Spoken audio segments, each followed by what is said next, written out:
Three seasons ago, Zach Greinke had one of the best years ever for a Royals pitcher, and we all tagged along for one of the most exciting rides of our baseball lives. He was the toast of the town, but 2 years later, he wanted out, and he was helping another team to the playoffs and 2 games away from the World Series.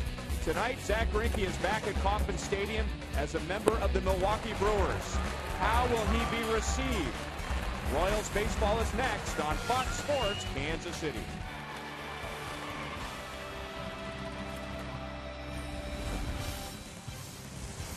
Royals baseball comes to you from Kauffman Stadium on a gorgeous night in KC.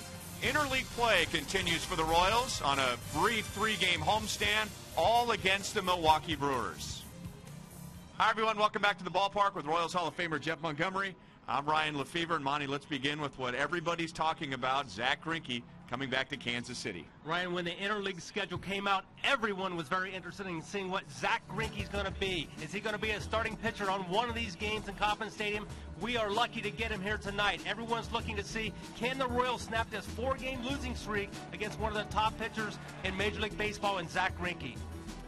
4-game losing streak after an 0-3 road trip. The Brewers has completed a 5-4 homestand. Game 1, the Royals and the Brewers. We'll have more on Zach right after this.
Lottery. When you play, students win. And by Chevrolet, your Kansas City Chevy dealers are the official vehicle of the Kansas City Royals. Zach is back, and Joel Goldberg will have more when we come back.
Welcome back to Kauffman Stadium. Joel Goldberg out here in right field. Greinke with the Brewers, 15-0 at home with a 2.50 ERA. On the road, 8-8 with a 5.05. So what's Greinke's theory?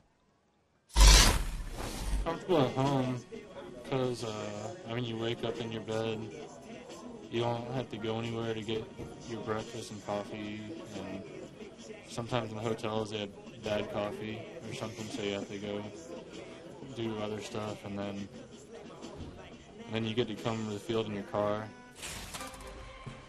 As only Zach Greinke could say it, he just warmed up by me out here in right field. Luis Mendoza, though, takes the hill next. Ryan and Monty have the call coming up.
And home phone provider of the Kansas City Royals. And what a sight Kauffman Stadium is tonight.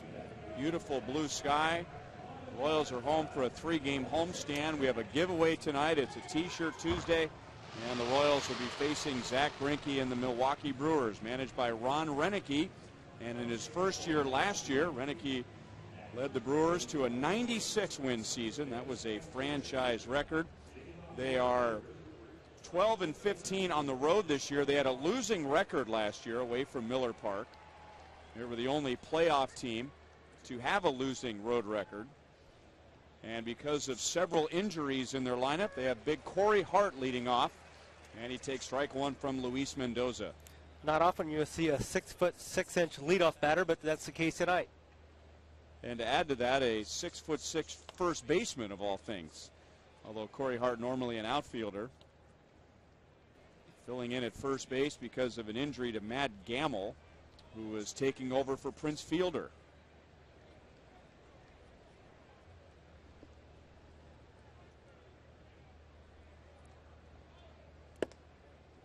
And Mendoza coming out throwing strikes. 3 pitches, and down goes Corey Hart.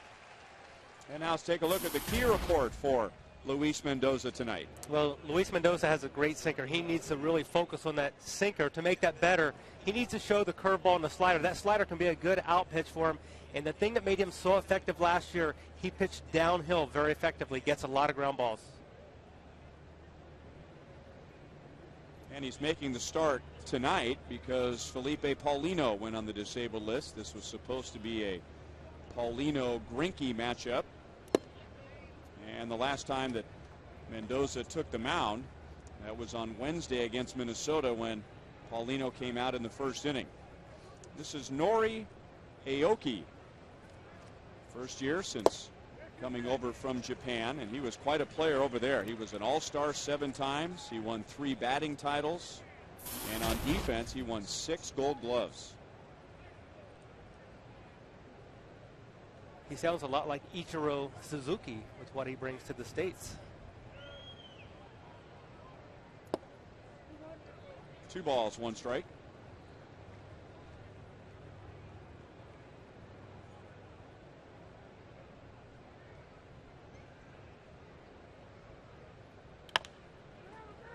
One big hop to Hosmer. So a good start for Mendoza, a strikeout and a ground out, and now the Royals defensively presented by Ford. Well, we're going to see the typical American League outfield. We got Chris Getz back on the roster playing second base tonight. We have Humberto Quintero catching Luis Mendoza. Glad to see Getzy back in the lineup. On the disabled list because of a bruise to his left side, a deep bone bruise to his rib cage and the cartilage in between the ribs. And here's Ryan Braun, last year's National League Most Valuable Player. He comes up with 2 outs and nobody on, and Mendoza is in with a strike. If you think about Chris Getz at second base, that position is really the one that's been the most inconsistent during the course of the season. Most of the other positions have been fairly well established as far as who's going to play on a nightly basis, but second base we've seen a little mixture of between Yuniesky Betancourt and Johnny Giovatella, who was sent down today, and Chris Getz.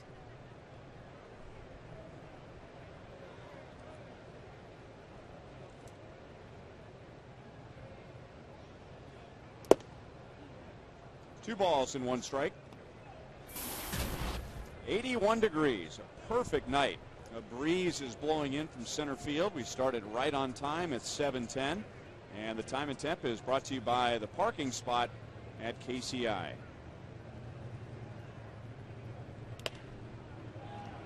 Popped up, and Hosmer over in front of the Royals dugout makes the play. A very good first inning for Luis Mendoza. The Royals against Zach Greinke when we come back.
Number 13 with the Milwaukee Brewers, so back on the mound at Kauffman Stadium facing the Royals for the first time, and he'll be facing this lineup with Chris Getz back in there batting second, and at second base Eric Hosmer batting fourth behind Billy Butler, who moves up to the number 3 position, and it will be Gerard Dyson hitting 8th in center field and Humberto Quintero batting 9th.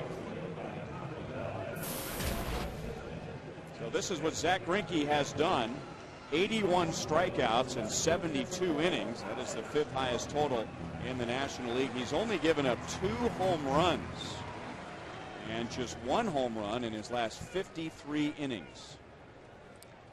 And Ryan, you can look at those numbers, and if you take out 2 of his outings, his numbers are a whole lot different. He had a 22.5 ERA in 2 of his losses, which covered 6 innings pitched and 15 earnings. So 1.36 ERA in those 10 other starts. 1-1 on Alex Gordon. Alex batting at .243. 3 hits, 3 walks, 3 runs scored over the weekend in Pittsburgh. 1 ball, 2 strikes.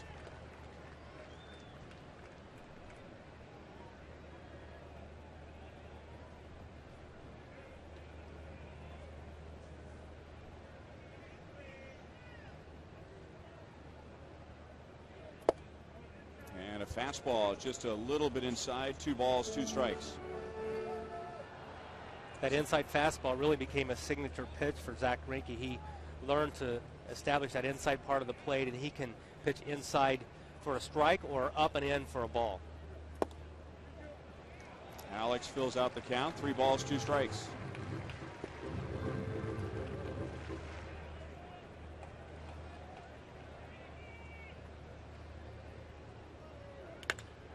And belted to right center field.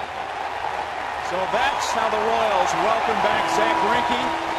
Alex Gordon puts it in the water for a 1-0 lead.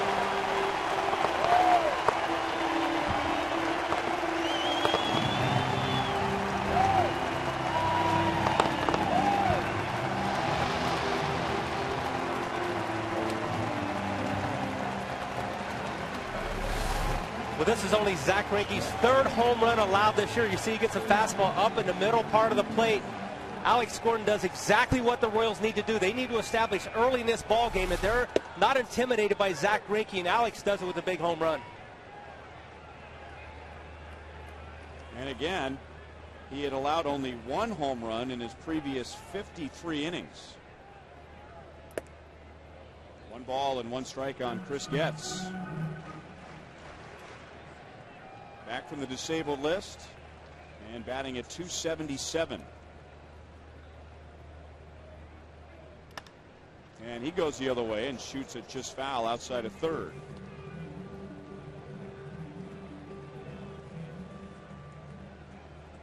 A couple of homestands ago, Chris Getz had a collision with Baltimore first baseman Chris Davis right outside of first base, and that's when he first bruised his left rib cage and was out a couple of days because of that. And then on the next road trip, the Royals were in New York.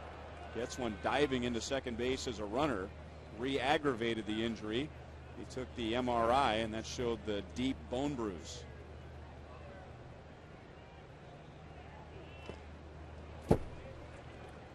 Two and two. Chris Getz is returning from his injury rehabilitation work in Omaha, batting .421, 8 for 19, a couple doubles and a triple. So he was swinging the bat very well in Omaha.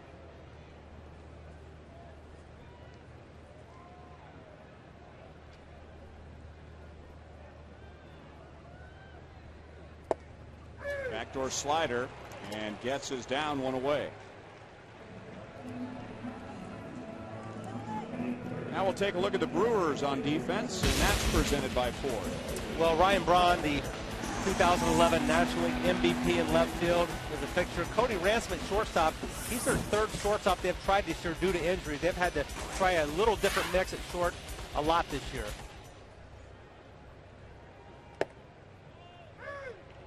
Strike on Billy Butler. 2 out of 8, couple of walks in Pittsburgh.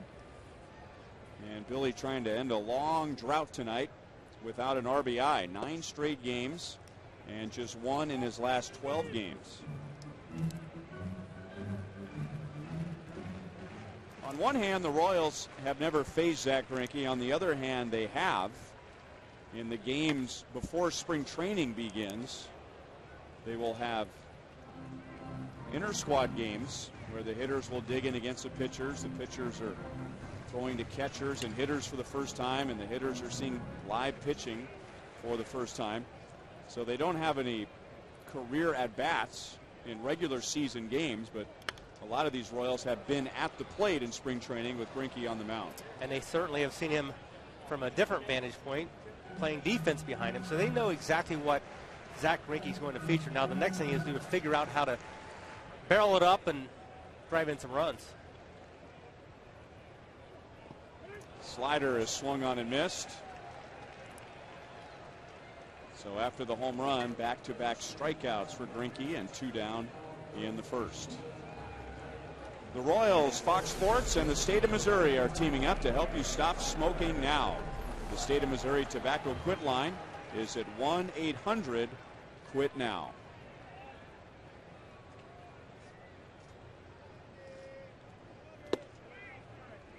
And a curveball, a little bit high to Eric Hosmer. Hosmer 3 hits, a couple of doubles, and drove in 1 during the trip. Corey Hart fields the ground ball, gets it to Greinke, and that's the inning. The Royals get a run in the bottom of the first. Alex Gordon with his 5th of the year into the fountains for a 1-0 lead.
Valued at $14,000.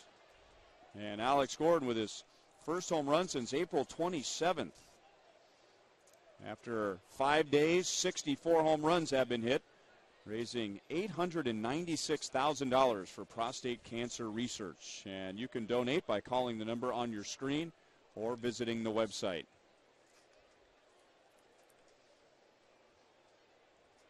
Luis Mendoza knocked down the Brewers in order in the first, and now Aramis Ramirez in his first year with Milwaukee. Moustakas diving on the left side. So the Royals third baseman throws out the Brewers third baseman with a nice play.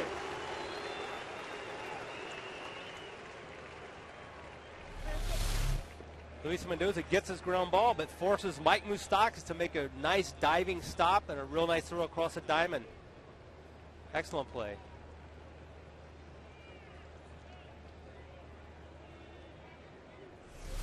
Heard a lot of moves on that one.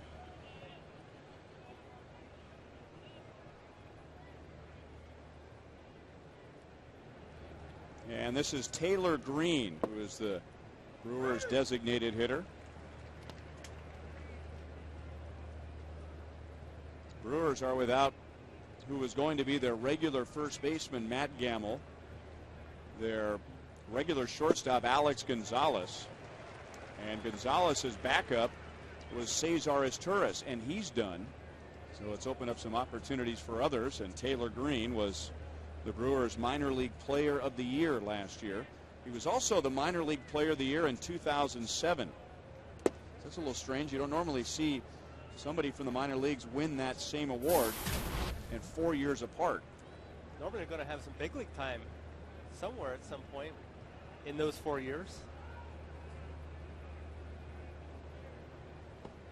Good hard breaking ball down and in. Quintero down to first. That completes the strikeout, and that's 2 for Mendoza.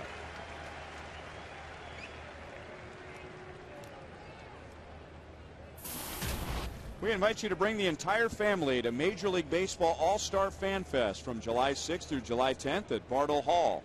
Major League Baseball All-Star Fan Fest is an interactive baseball theme park and the largest baseball fan event in the world. You'll get autographs from Major League Baseball legends and Hall of Famers.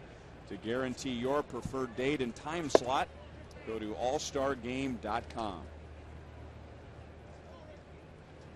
Ricky Weeks with surprising numbers this late in the season. He's batting .158.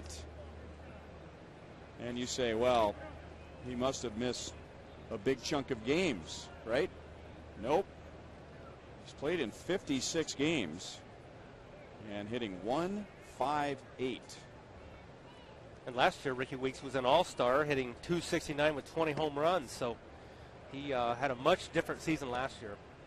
He did get hurt toward the end of last year, though, and I think that hurt him a lot, and it seemingly is carried over into the season.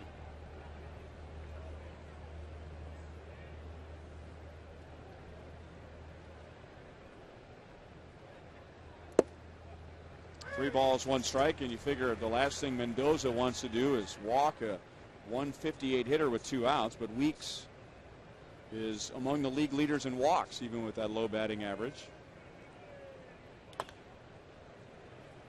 And now 3 balls, 2 strikes. Nice job of Mendoza working back in this count now. Has a chance to retire Weeks for hopefully another 1, 2, 3 inning.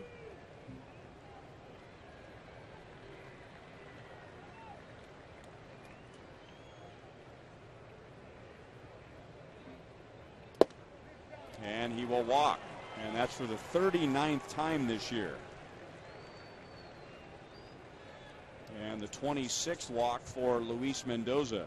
So that's how the Brewers get their first base runner. And their offense is down because of the injuries. And of course, they don't have Prince Fielder anymore. He's with the Tigers. The Brewers are 14th in the National League with a .240 team batting average. But they do hit home runs. They are 3rd in the league in home runs.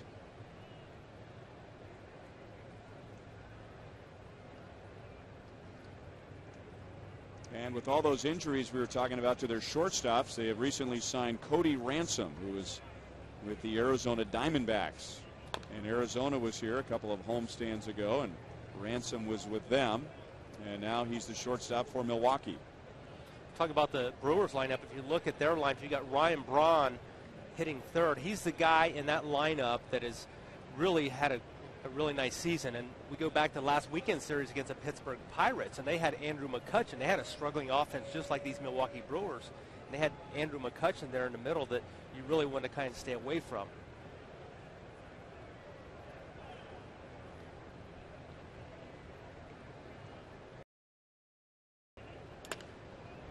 Got it in on him.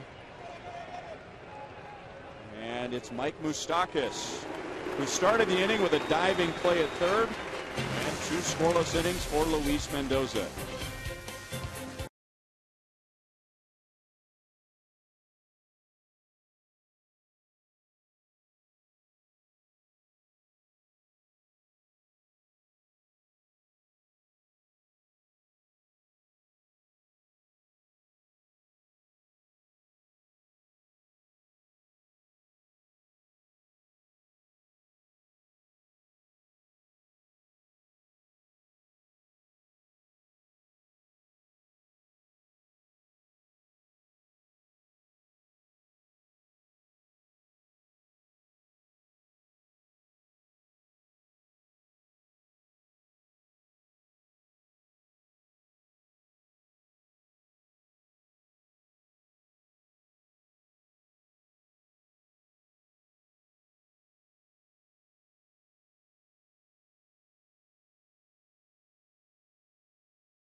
Rich created the Quisenberry Harvesters Golf Classic with his late friend Dan Quisenberry. During its 18-year history, in partnership with Dan's widow Janie, the annual golf event raised more than $1 million, which translated to over 5 million meals for local families in need. And he is sitting in the Buck O'Neil legacy seat at tonight's game with the Royals in front 1-0 against Zach Greinke and the Brewers. Alex Gordon leading off the first with a home run into the right field fountains, and now Jeff Francoeur leads off the second with a base hit to right field. I think it's a real good sign to see Jeff Francoeur going the other way. Pitches away, hit it away. A lot of times we'll see Frenchie pulling off, trying to pull those pitches, and flies out or pops up. Good to see him going the other way. Francoeur got one of those 2-for-1s that Ned Yost refers to, with a day off in the game on Sunday. Then the Royals had an off day yesterday. So he's back in there rested and refreshed. And now Mike Moustakas made a nice defensive play on a ground ball from Aramis Ramirez in the top half of this inning, and he's way out in front and gets it off the netting of the dugout suite. No balls and 2 strikes.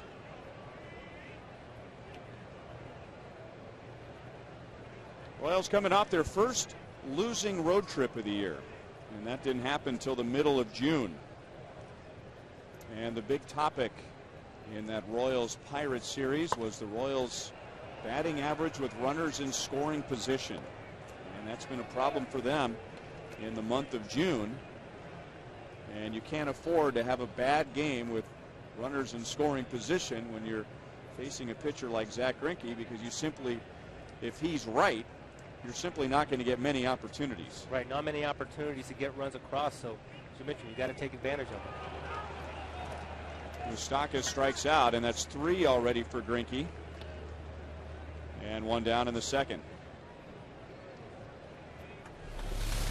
Going to see the spike curveball here from Zach Greinke. We think back to last weekend when we saw Eric Bedard from the Pirates. He had that spike curveball. Had very, very similar results as we just saw on Mike Moustakas there. The ball just really bottoms out, so the Royals can look forward to seeing a lot more of that tonight. And I'm sorry, that was A.J. Burnett.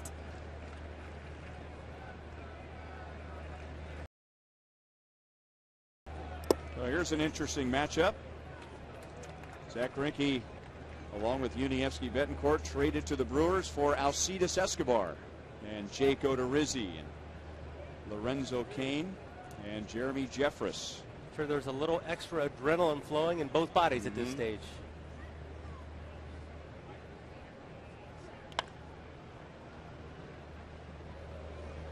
The Brewers really didn't have a long-term backup plan when they traded Escobar to KC.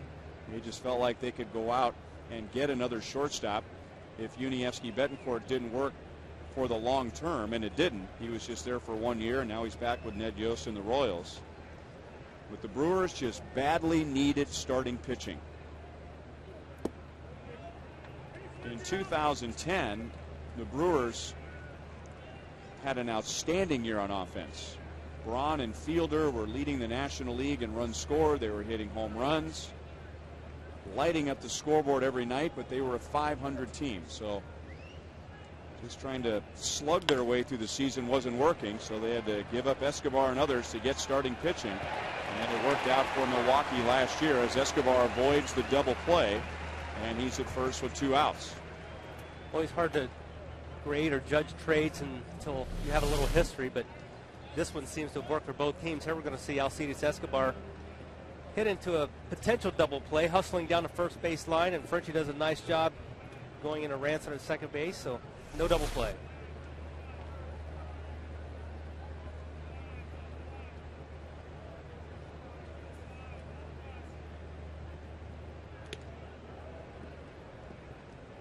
Brewers not only gave up a lot to get Zach Greinke, but they went and got Sean Markham from the Toronto Blue Jays, who grew up just outside of Kansas City. And to get Markham, they gave up Brett Lowry, the Canadian, who is so attached now with the Toronto Blue Jays. You only think about him with Toronto, but he came up through the Brewers minor league system. So you're talking about a shortstop, a center fielder, a potential top-notch starting pitcher in Jake Odorizzi, and a power-hitting third baseman, giving all that up from the farm system for Zach Greinke and Sean Markham. And the Brewers making a statement that they wanted to win in the present, and they won their division in 2011 and still have those two pitchers to help them potentially get back into the race here in 2012. At this stage, they're 4.5 games back in the Central, so they're still looking for that starting rotation to carry them. 0-2 on Gerard Dyson. And as we mentioned earlier, the Brewers, after making those moves, they won 96 games last year. That was a franchise record. They went to the National League Championship Series for the first time. They took the Cardinals to 6 games, but St. Louis won that series and the World Series. And Dyson is down on strikes. Greinke has 4 in 2 innings.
A lot interesting last week.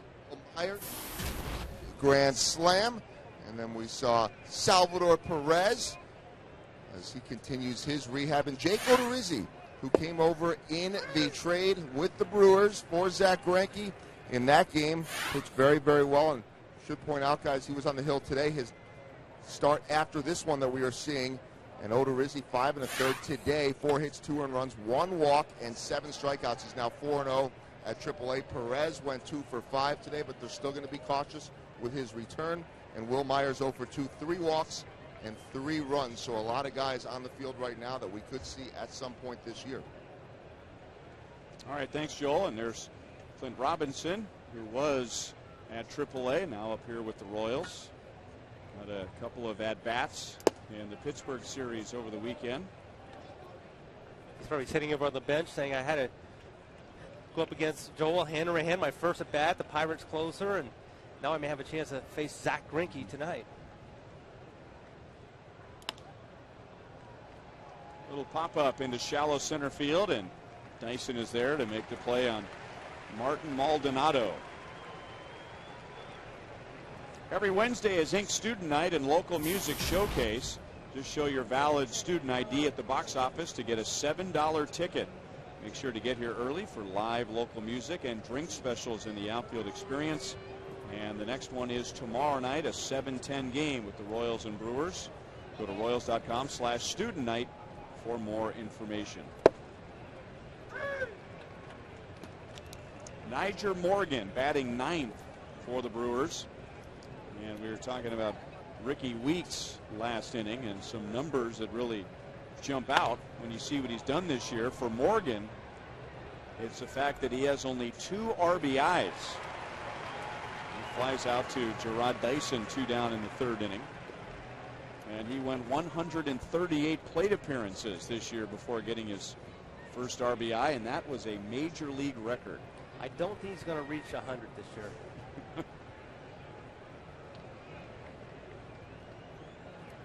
So a good start for Mendoza. First time to the order, and all he's done is given up a walk.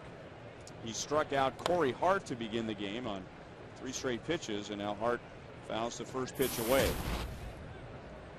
Good sign. His sinker appears to have very good life tonight, finishing down and in on the right-handed batter. So if he can continue that, he's going to get a lot more ground balls. Good location. It's 0-2.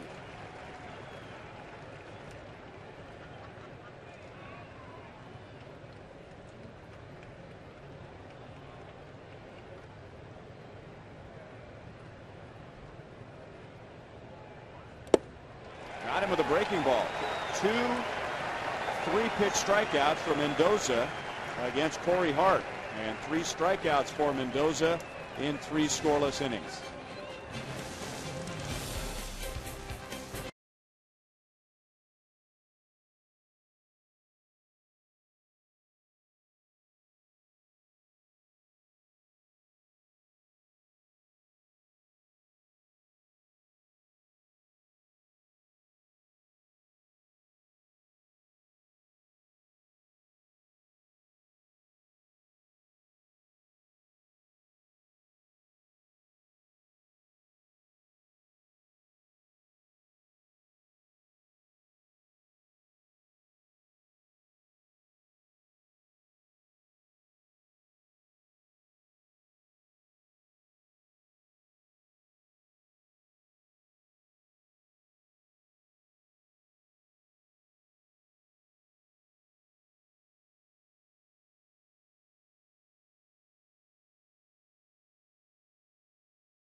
And we remind you, as you enjoy a cold one, to look forward to Miller Time later in tonight's game, brought to you by Miller Lights. And we have a couple of candidates for that already. Alex Gordon leading off the bottom of the first with an impressive home run into right center field.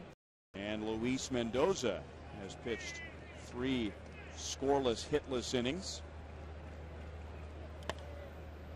No balls, 2 strikes on Humberto Quintero, who is the only hitter in the lineup tonight that has an official major league at bat in the past against Zach Greinke, and he is 0 for 3. Goes after a low breaking ball, and it's Ransom in front of second base to throw him out. Well, Zach winning the Cy Young here in Kansas City in 2009, and in our Sprint You Call It question for tonight, who do you think has the best chance to win a second Cy Young this year? And, well, 3 of those 5 pitchers are with a first-place team. Clayton Kershaw, Jake Peavy, and CC Sabathia. Although that would be the traditional way of voting. Looking at the teams in contention, Zach was not in first place when he won the Cy Young. Felix Hernandez was not in first place the year after when he won it for the Seattle Mariners. Ryan Braun coming up in left field, and Alex Gordon is the second out. Well, there's a lot of baseball left. Justin Verlander, as we know, has the ability to to throw up a lot of devastating numbers, especially the way he did down the stretch last year. But I wouldn't be surprised if Zach doesn't turn things on, keep things going with the Milwaukee Brewers. A lot of it's going to depend on how his team does.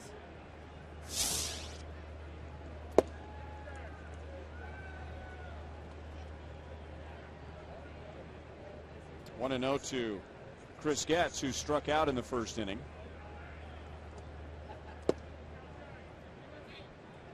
Now Getz has faced Zach Greinke when we got our official stat sheets for the beginning of the series. Chris was still on the disabled list, so he was not listed as having an official at bat against Zach, but he was 0 for 14 coming into this at bat, and now he loses a base hit as Braun goes from left field into left center, and Greinke has his first 1-2-3 inning.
Frenchie Quarter on Thursday and support Jeff Francoeur in his fan seating section.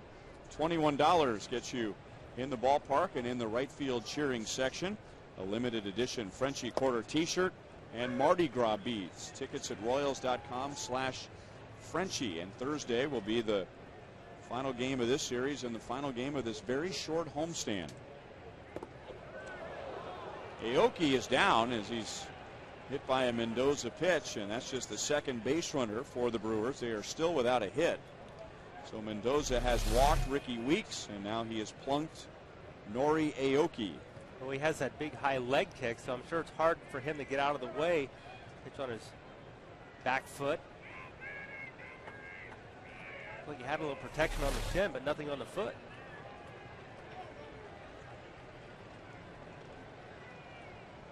But another thing he has to worry about, the way he's jumping out of the way and coming down, he doesn't land on a heavy on his hand or a finger or his wrist.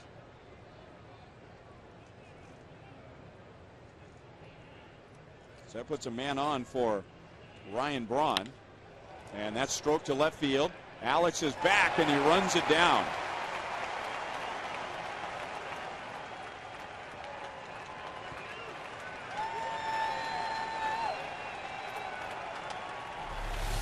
The Royals don't play the Brewers other than this series, so it's interesting to see where the positioning of the outfielders is. But here we see Alex in a really good spot for Ryan Braun. Braun hit the ball well, but right at Alex.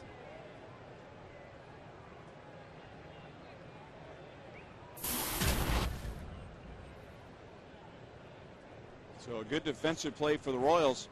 They also had a nice play on defense in the second when Aramis Ramirez batted for the first time, and Mike Moustakas diving on the left side, fielding a ground ball and throwing out Ramirez for the first out.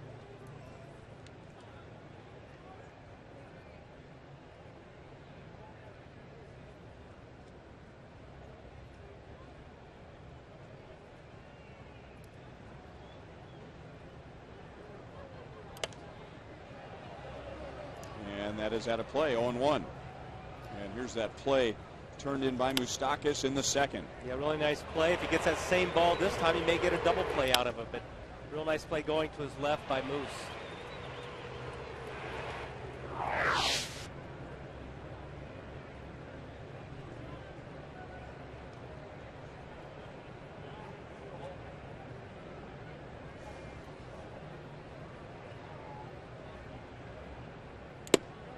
Quintero throws down to first, and Aoki is back in standing.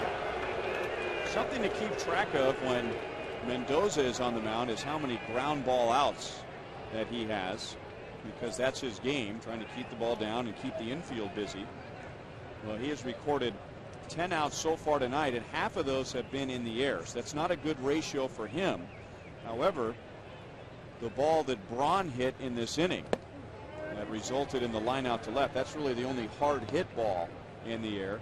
Otherwise, the Brewers have had off balance swings with pop-ups on the infield or flyouts shallow to the outfield. Luis Mendoza would love to get a ground ball here, as Ramirez has hit into 7 ground ball double plays, so perfect timing here if you can get him a ground ball.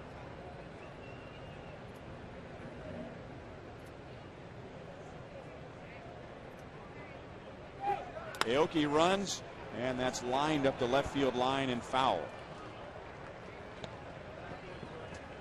2 balls and 2 strikes as we take a peek at our Time Warner pitch speed comparison. You can get downloads up to 50 megabits per second with Time Warner Cable Ultimate Internet. See there, Luis Mendoza at 94. That's a little more than what you would expect from Mendoza. Zach, we remember at times would hit that 97, 98 range, so maybe he's saving a little bit for when he needs that extra bit in the tank.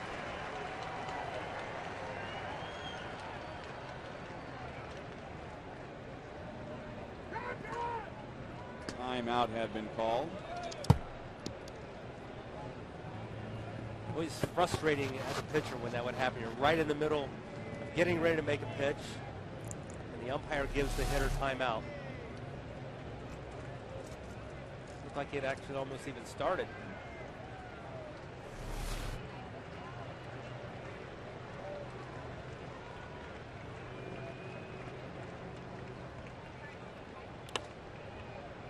Into left field, and again an off balance swing. Aoki tagging, and Alex makes a good throw.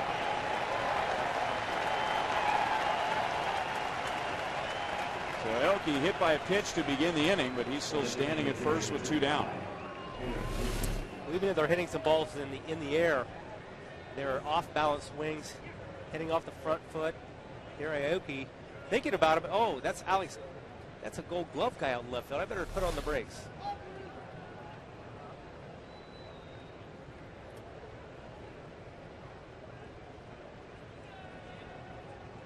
And here's Taylor Green, who's the DH. And he grounds it up the middle, gets backhand, gets it to Escobar. So there's that good defense up the middle. And another good defensive play for the Royals in the 4th.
Quit line, dial 1-800-QUIT-NOW. And by AT&T, the world's largest 4G network. AT&T, rethink possible.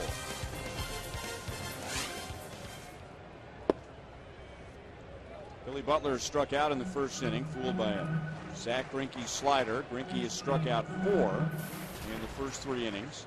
He has also allowed a home run to Alex Gordon, which is accounted for our only run so far tonight.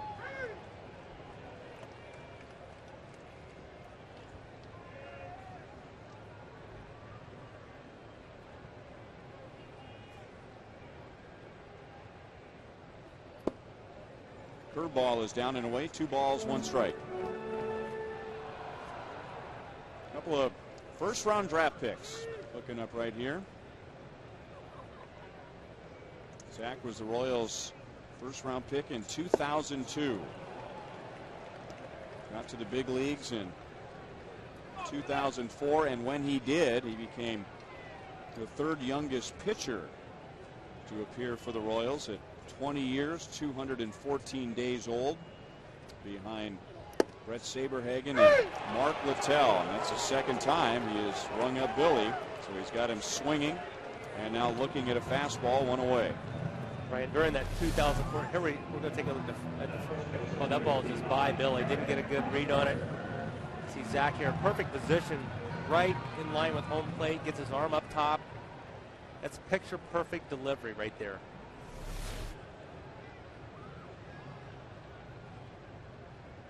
I remember back that 2004 season, Brett Saberhagen was in town and Zach Greinke was living with George Brett and his family, and we went to dinner one evening and the bill came and George paid the bill, and Zach's, you know, why don't you take some money from me? He actually had a gift certificate to the restaurant itself, and George, take it, keep that, and take your girlfriend to dinner sometime. I believe he was engaged at the time, and Zach said, I don't spend that much money on dinner. I'm not going to go out to a place like this, so why don't you put it on the bill? So Zach being Zach, that was just what I remember about it.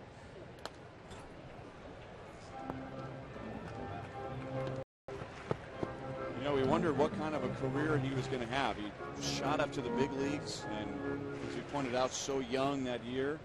But then his first full season in the big leagues in 2005, remember, he was 5-17. Hosmer did not swing. 2 balls, 2 strikes. There was a lot of talk that year about the possibility of him losing 20 games, but they kept putting him out there and stopped the damage at 17, but he certainly didn't have a good year in the win category.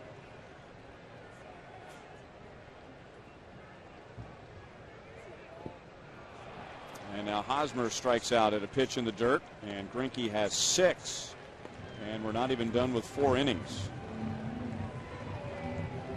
And then that next spring training in 2006, remember, he left for a while. He was gone for a couple of months, and that's when we all learned about the struggles he had with social anxiety disorder.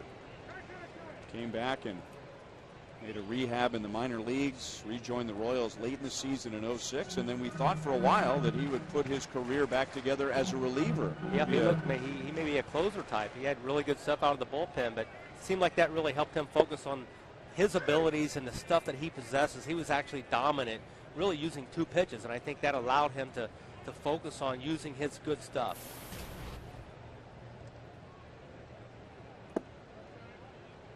One ball, 1 strike. We see the variety from Zach Greinke. He's got the dominant fastball. He can use both sides of the plate. He's got the spike curveball like we mentioned, but that slider is the unhittable pitch to the right-handers. Jeff Francoeur took Greinke to right field in the 2nd inning for a single.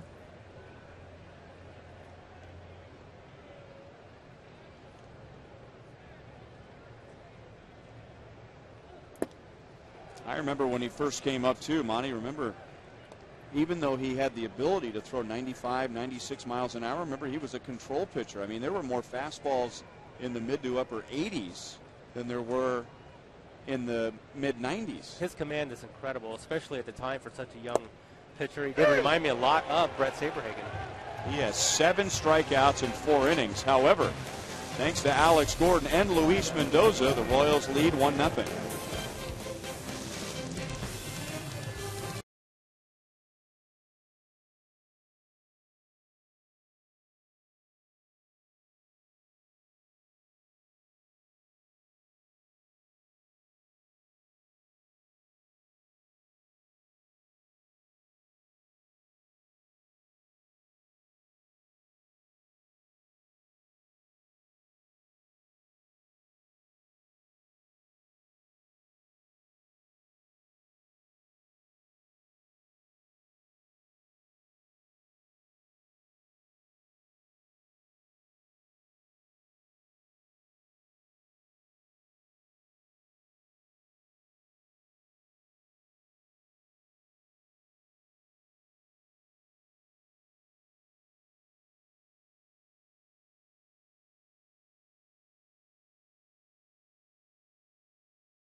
Tonight, you can experience the new NightlifeKC.com lounge located on the Budweiser patio.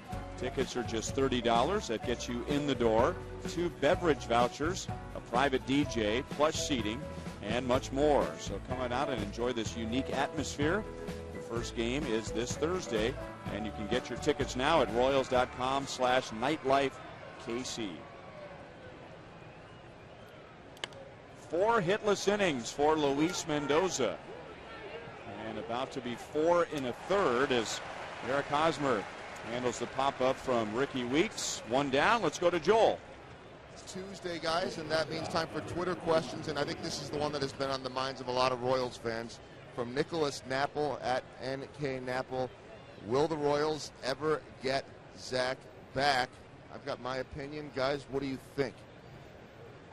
Ryan, I don't know about your opinion, but I think it's probably a situation where that's not going to occur. Yeah, I agree. That's it? I would say very unlikely. You know what's interesting, too, is... What do you think?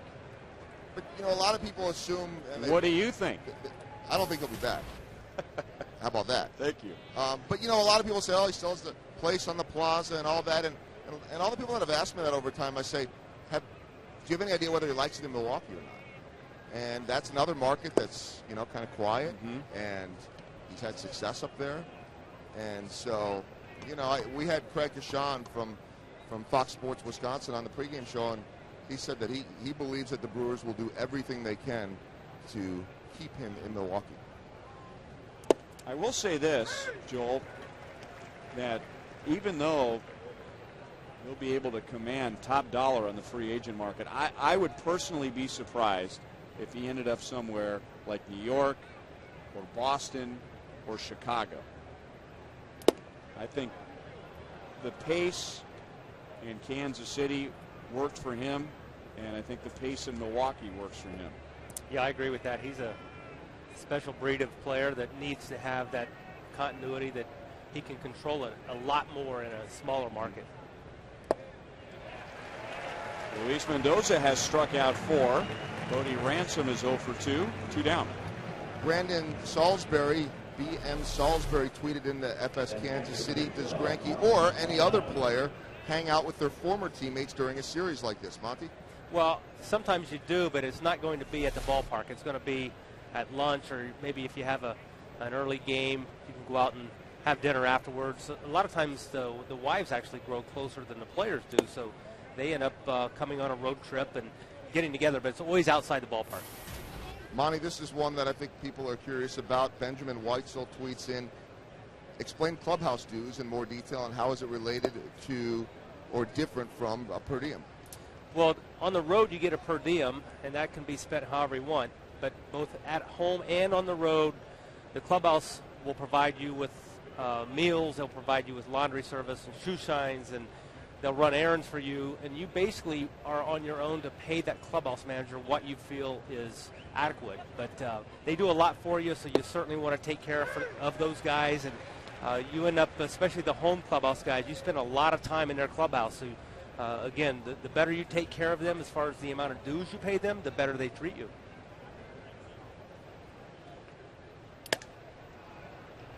Maldonado is jammed and hits a one-hopper to Getz, and that is 5 hitless innings for the Royals lead 1-0.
Light District are hosting a Royals watch party presented by Miller Lite when the Royals will play in St. Louis coming up on Saturday.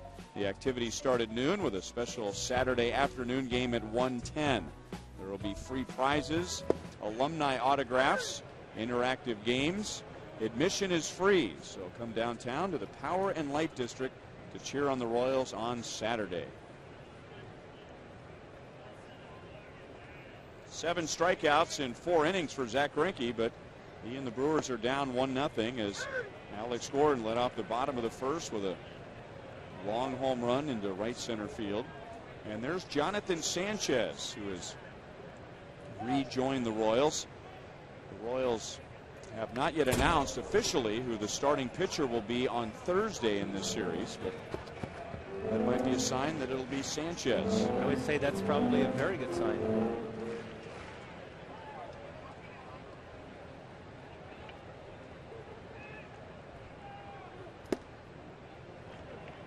One and 2 on Moustakas. He struck out on a curveball in the second inning.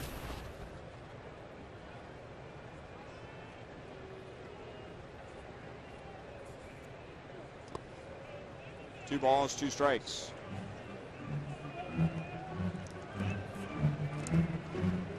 With 7 strikeouts tonight, Zach Greinke has now struck out 26 in his last 3.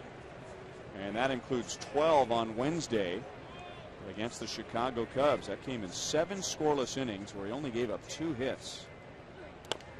And Moustakas pulls it on the ground. It hits the bag and bounces over Corey Hart.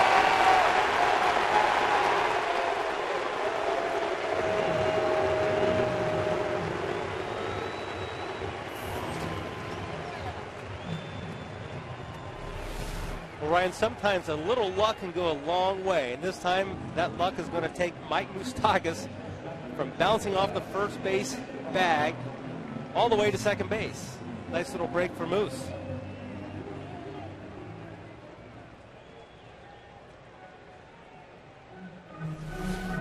And here's that situation that we were talking about earlier in the game where the Royals absolutely have to turn this into a run.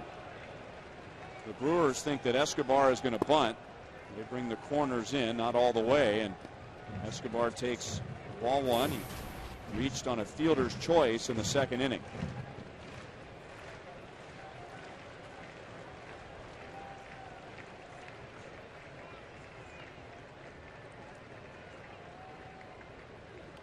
And now bunting and foul.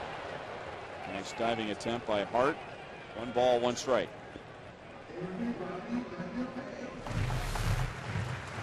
See Corey Hart's an outfielder. He's thinking this is a shallow fly ball. We're going to take a shot, bringing 1 down.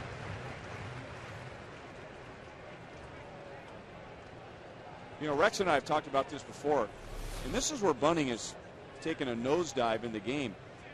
That hitters get caught in between. Am I sacrifice bunting or am I bunting for a base hit? Back to Greinke, and we remember what a great fielder he is. So good reflexes there. Maldonado is going to go out and make sure he's all right, but that went right into the glove. And Moustakas at second with 1 out.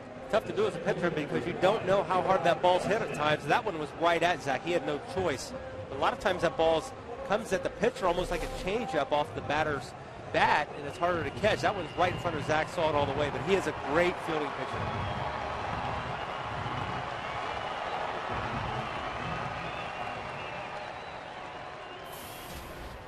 So it's Dyson. He struck out in the second inning.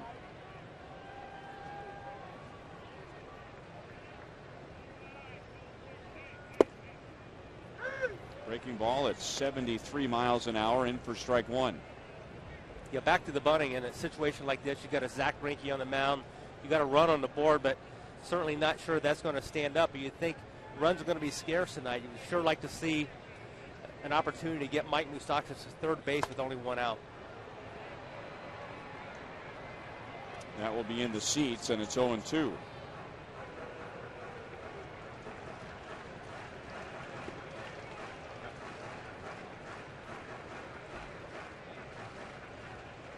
Royals catching a big break to begin this inning. Mike Moustakas getting a high bouncing ground ball toward first, and it hit first and bounced over Corey Hart. And that's not easy to do. He's 6'6". Moustakas turned that into a double and still standing there with one out. And fouled away by Dyson. Still 0-2.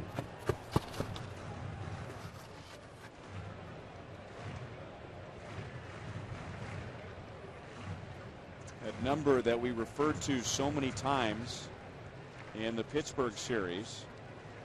And it's been an area of frustration for the Royals all month. Runners in scoring position. And against the Pirates, the Royals were just 4 out of 29.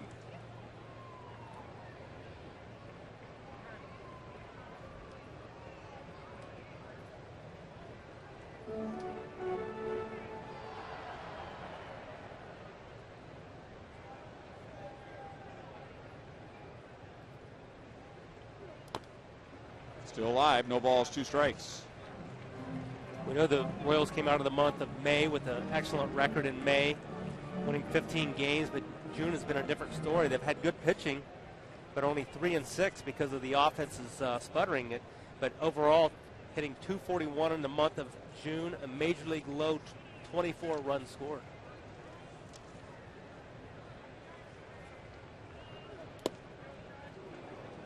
One and 2 on Dyson. Well, what if I told you after the month of May the Royals had that once we got to June the 12th, their team ERA would be 3.35. You'd like their chances. Really good sign, exactly. And the 3 games they've won have been a result of shutouts. Dyson's giving Greinke a battle. He's fouled off 4 pitches.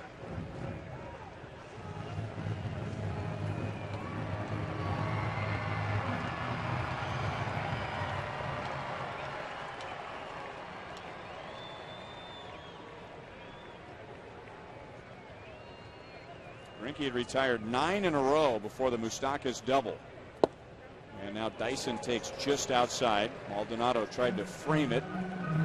Tried to make a borderline pitch look like a strike, but home plate umpire Bill Miller wouldn't change his call. Maldonado, a good-looking young receiver. Not a threat at this stage with the bat, but a very nice young receiver. And that pitch looked like it crossed up Maldonado. So the count goes from 0-2 to 3-2. Well, with Zach, if you're going to get crossed up, you're going to hope to get crossed up with a breaking ball there instead of a fastball, because if you're looking breaking ball and you get a fastball, you don't have much chance of catching. This will be the 9th pitch of the at-bat for Jarrod Dyson. And he slaps it into shallow left center field. Braun into a slide to make the play. So Moustakas at second base with 2 down. Ryan Braun, known for his bat, but here he shows a little leather. Very agile for a power hitter. Not a real big guy, but he can get some bat speed, and here he shows some leather.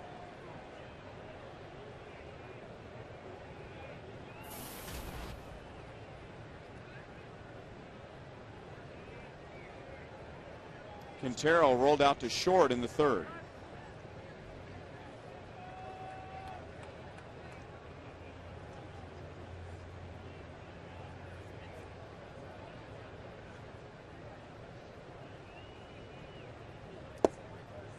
Down and away for ball 1.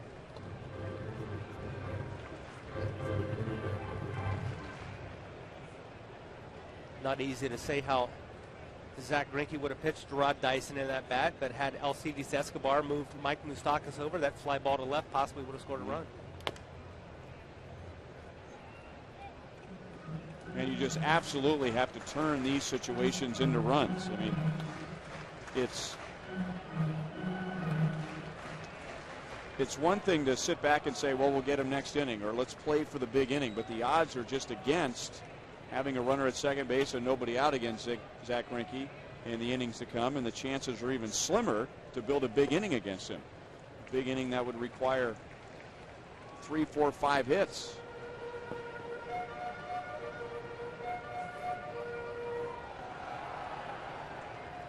And our Sprint You Call It question for tonight, 38% so far think that Justin Verlander has the best chance to win a second Cy Young this year. And now it's 2-2 on Quintero.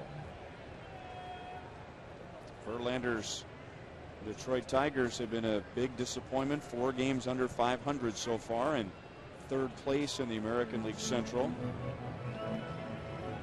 They have the exact same record as Zach Greinke's Milwaukee Brewers. CC Sabathia and the Yankees are in a first-place tie with Tampa Bay. Jake Peavy and the White Sox lead the Central by a half game. And Clayton Kershaw's Dodgers have a 4.5 game lead in the National League West, and that's the biggest lead in baseball. And now Quintero works a full count, and it is a 24-pitch inning for Greinke.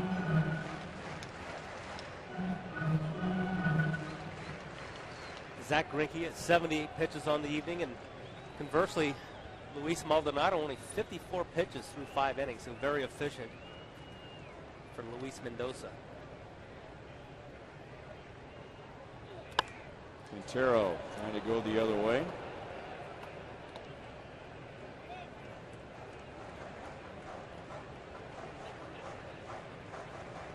So the next pitch will be his 80th.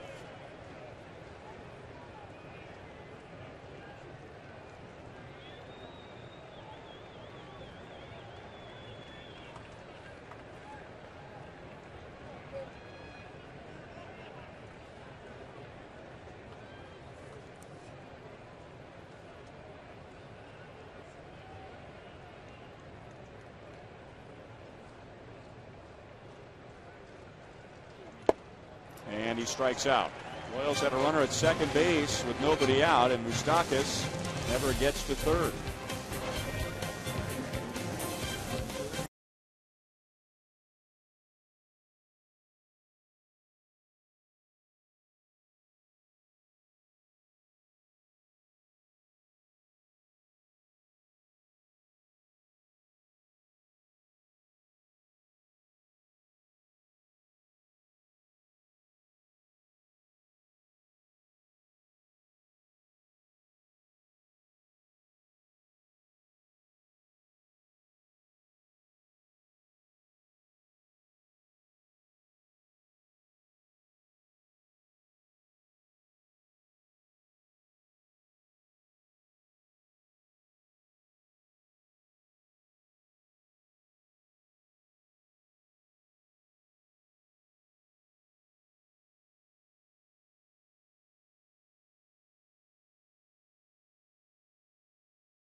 Greinke returning to Kansas City. He's had a good night, but not as good as Luis Mendoza, who has 5 hitless innings so far. He has been dominant so far tonight, Ryan, and it's really good to see. 3 hits on the board, and none of them against Luis Mendoza. The Royals getting on the scoreboard. Alex Gordon leading off the bottom of the first with an impressive home run into the fountains in right center field. And so far, that run is still standing. Morgan trying to bunt his way on, and Hosmer will go to the bag. 1 out in the 6th inning. Nyjer Morgan is 0 for 2.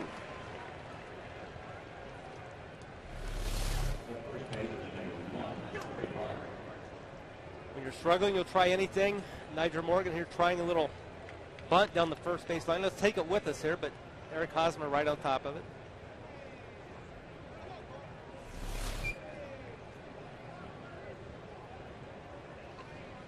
Now Corey Hart, who has seen 6 pitches and has struck out twice. And now 0-1 as Mendoza gets a fastball over the inside. Now Mendoza has had his problems with the 3rd time through the order. Batting average getting a little bigger first time to second time, and then really jumping up 3rd time. Fatigue can play a part in that. Also has something to do with the hitters. Now they have a good idea of what Mendoza's doing, so they're making an adjustment, and now can he at the same time make his adjustment to stay ahead of the Brewers hitters? We will see. I saw Luis Mendoza pitch twice in spring training, and coincidentally both games were against the Milwaukee Brewers, and ironically the results were very similar in those games as we're seeing today. That was not a swing.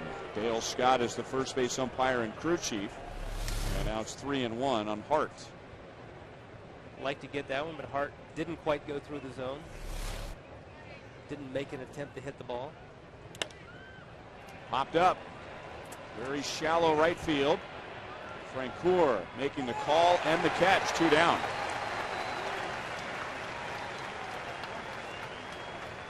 Father's Day is right around the corner. It's coming up on Sunday, and you can give your dad the most unique Father's Day present ever. Have Slugger make a personal Father's Day gift delivery. The package includes a t-shirt, a Royals hat, a buy one get one ticket offer, a poster, and a personalized card made out to the world's greatest dad. Go to Royals.com/Slugger to order your Father's Day Slugger Gram. And now 0-1 on Aoki. The Brewers do have a couple of runners. Ricky Weeks walked in the 2nd. Aoki was hit by a pitch in the 4th.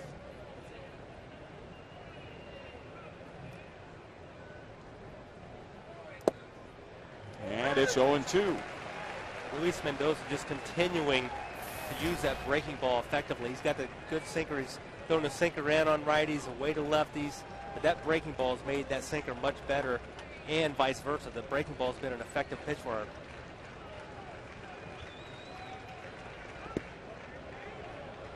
1-2. You can tell he has confidence in throwing it. Humberto Quintero wanting it down. He certainly got it down, but it seems like he has great confidence in that pitch tonight. Could be a key for him. And at times we bring up a pitcher's pace and his tempo. It's very quick for him tonight. A sign that he's very confident with his pitches. He's getting the ball back and he's ready to go.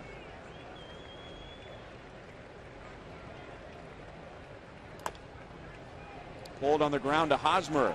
To Mendoza. 6 hitless innings for Luis Mendoza. And the Royals lead 1-0.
Royals with you. Just subscribe to MLB.tv and you'll see every Royals out-of-market game live online and on your favorite devices in HD quality. Visit Royals.com to order and get more details. That's MLB.tv. Baseball everywhere. Alex Gordon at odds with home plate umpire Bill Miller. Alex thought he had stopped his swing. Miller said that he committed, and it's 0-1. Alex led off the bottom of the first with a home run to right center field against Zach Greinke, and that's the only run tonight. Our Sonic Slam inning contestant is John West, who lives in Olathe, Kansas. And if the Royals hit a home run in this inning, John wins $1,300. If the Royals hit a grand slam out of the park, John wins $25,000 from Sonic and the Kansas City Royals. Corey Hart will take it himself, and there's one down in the sixth.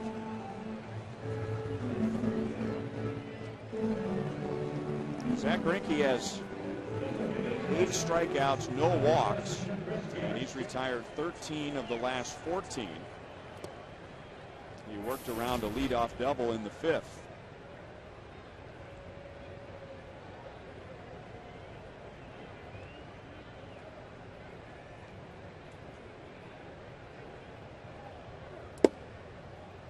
At the knee, strike one to Chris Getz. He is 0 for 2. He lined out to left field in his last at bat. He is 0 for 15 in his career against Greinke. 1-1. As I mentioned, Chris Getz swinging the bat very good in his AAA rehab stint. A little different look here from Zach Greinke than what he's seen in on his rehab at AAA.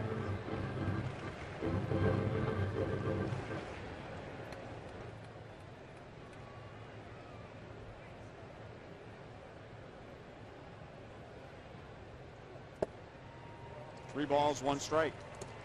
Chris Getz had 6 RBIs in 5 games on his injury rehab stint, so not only was he hitting for average, driving the ball a little bit, knocking in some runs.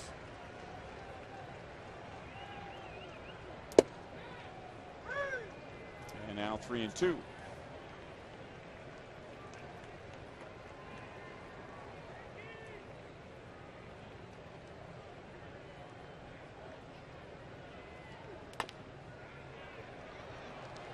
Ransom running away from his target and no chance to get Getz. There's a 1-out infield single. So that's what he's done at the plate, and he's already had an impact tonight in the field. Yeah, we're going to go back to the 4th inning. Taylor Green hits a ball. Really the only player on the field other than probably Alcides Escobar that makes that play. Nice play by Chris Getz, and now he goes in with a little infield single of his own.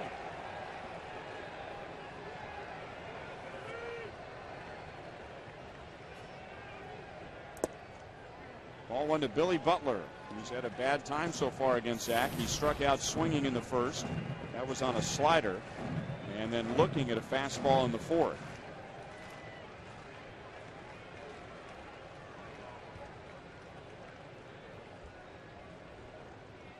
Getz runs, and Billy grounds it through the right side. So Getz will keep running, and he'll go to third with 1 out.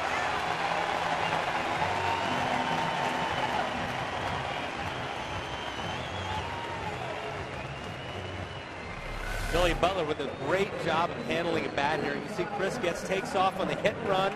He takes a peek in, makes sure the ball's in play. Billy Butler able to find a hole on the right side for a single, moving Chris Getz to third with only 1 out. There's that little peek I was talking about. He sees the ball through now nonstop to third base. Perfectly executed.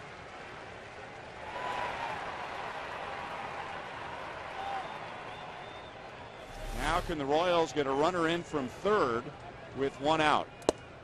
Ball one to Eric Hosmer. He is grounded out, and he is struck out in his at-bats tonight. Royals didn't get a runner home last inning after a leadoff double. And Hosmer taking a curveball that was at the bottom of the strike zone. 1 ball, 1 strike. Pretty tough pitch here. Ball crossed the strike zone as a strike, but finished well below the strike zone. Popped up. And it's Ransom to make the play. 2 down.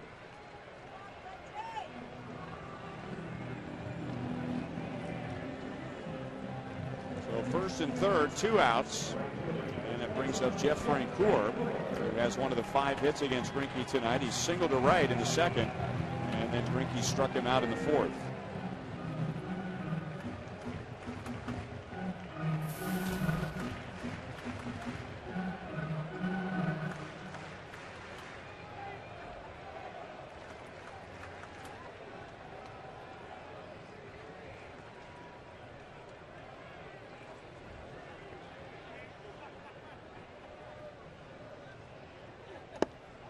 Fastball is outside for ball 1.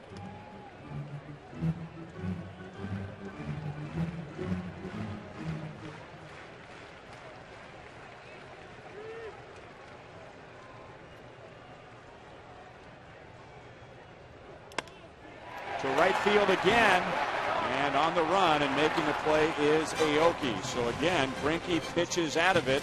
The Royals strand 2 in the 6th. Still 1-0 KC.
'23 locations and now in Brookside.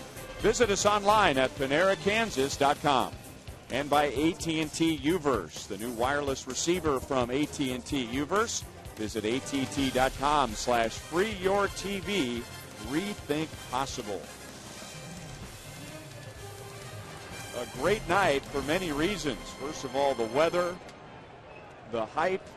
It is a T-shirt Tuesday. And so far, Luis Mendoza has outpitched Zach Greinke. Royals have a 1-0 lead into the 7th inning. The Brewers are without a hit. Mendoza has walked 1, and he has hit a batter. He has retired the last 9. Right, this is foreign territory this season for Luis Mendoza. This will be the first time he's pitched in the 7th inning this season. And in addition to his great numbers so far, he has thrown 66 pitches.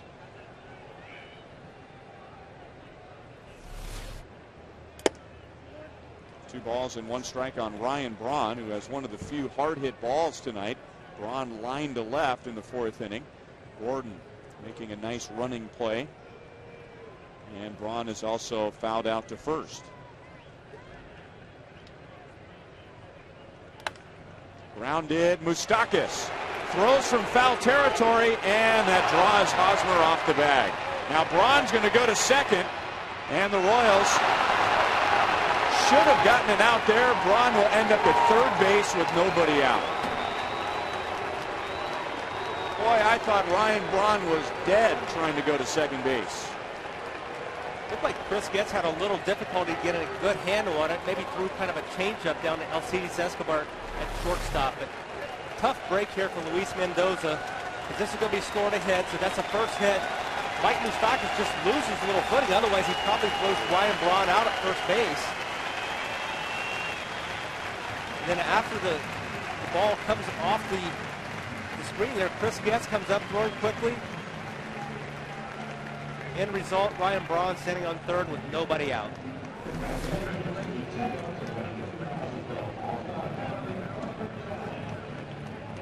So what a turn of events there.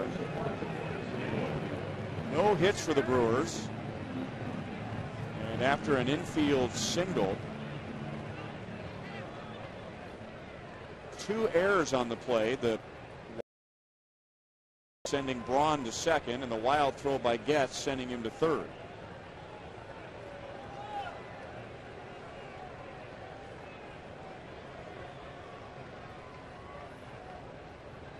And now inside to Aramis Ramirez. And it looks like Aaron Crow now starting to throw down in the Royals bullpen. So, as I mentioned, this is foreign territory this season for Luis Mendoza pitching into the 7th inning. It looks like Ned Yost is not going to take a lot of chances. 1 ball, 1 strike. Aramis Ramirez was out on a nice play by Moustakas in the 2nd, and he flied out in the 4th. And Aaron Crow got that phone call that says, "Get ready in a hurry." He's wasting no time.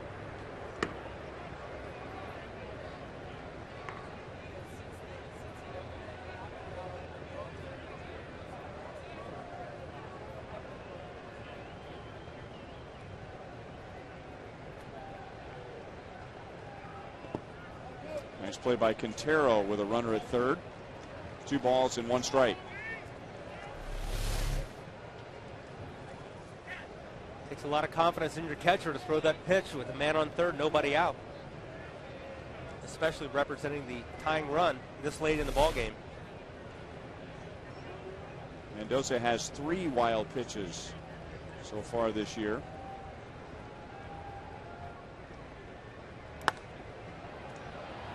Pulled foul, 2 balls, 2 strikes.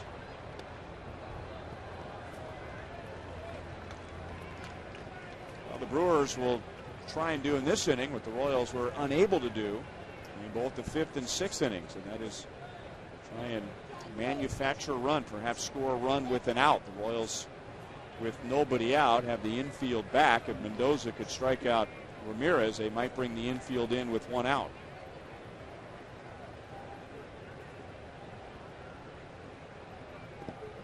Ramirez thought about it. It's 3-2.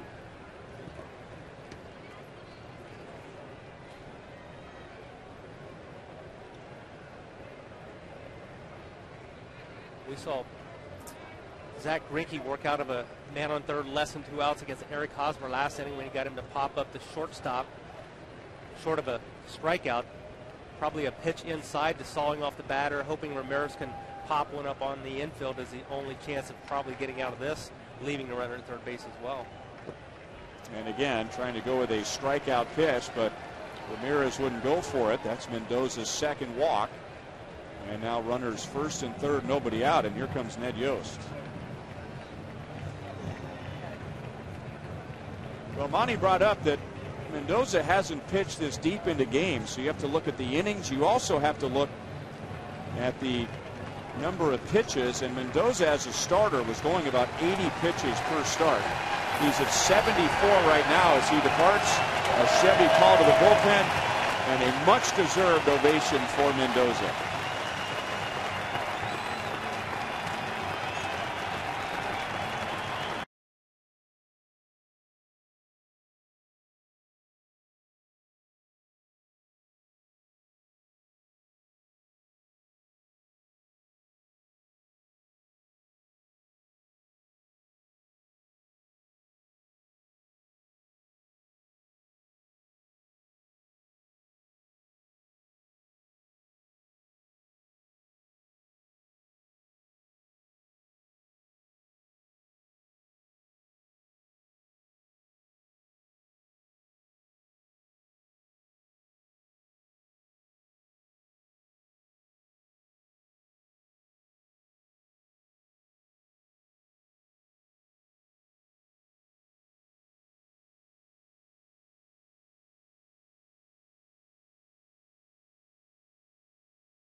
2 errors followed by a walk, and the Brewers have runners at first and third with nobody out as we take a look at our AT&T Uverse reverse replays. Yeah, Luis Mendoza on, especially early tonight, getting his strikeouts. Very, very confident. Luis Mendoza on the mound. Great to see from him. See Mike Moustakas here. Has a little slip. Unable to throw out the runner to save the no-no. And as good as he pitched, Mendoza is no longer a strikeout power pitcher. He had 4 strikeouts in 6 innings, and Ned Yost going to a guy who might be able to bail the Royals out of that, as Aaron Crow has 25 strikeouts and 26 in the 3rd innings. And he's ahead of Taylor Green, no balls and 2 strikes. We saw Aaron Crow do this so consistently last year, come in, especially the first half, bases loaded, 1st and 3rd situation like this, and leave the runner stranded.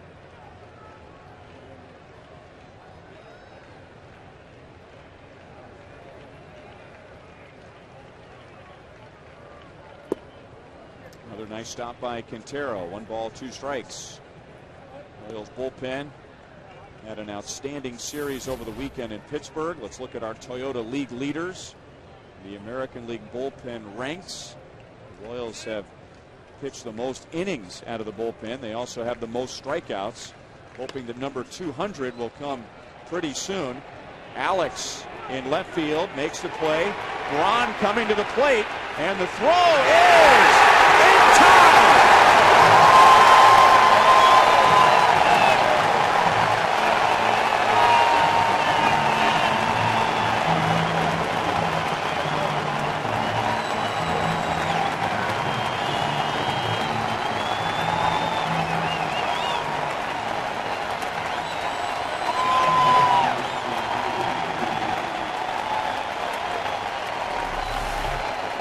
Seen this a lot of times out of Alex Gordon here. Just a great throw. Ryan Braun, quick runner, and actually has the 3rd baseline blocked by running down, so the ball has to come to the side.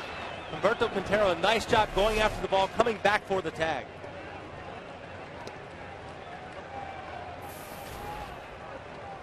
So who cares about the strikeout? How about a double play?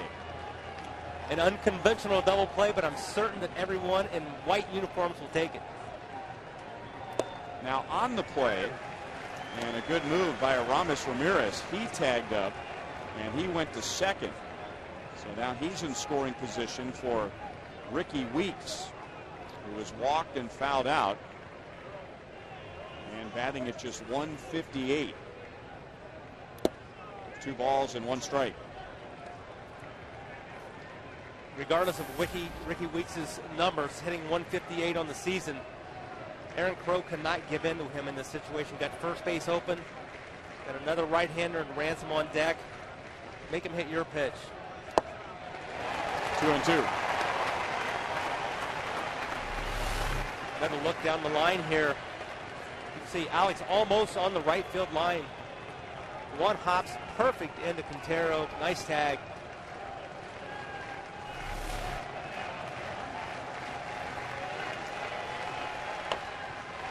Still 2 balls, 2 strikes.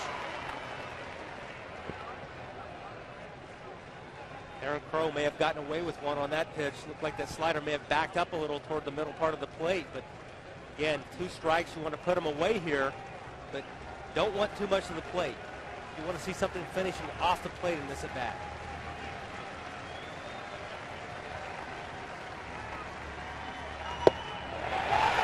Just inside. The crowd, playing umpire, thought the inning was over. Very quality pitch there. Tries one on the inside. My guess is he goes away with the slider here.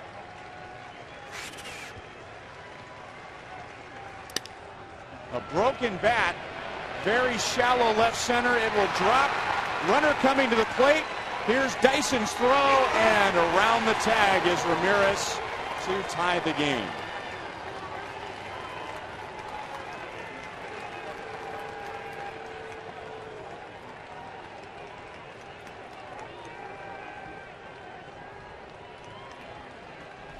Again, another situation. I think that slider backed up a little bit. breaks the bat. Had he not broken the bat, maybe it would have been deep enough to be caught on the fly for the third out, but instead, Ramirez, who had tagged up on the fly ball to Alex, is able to score.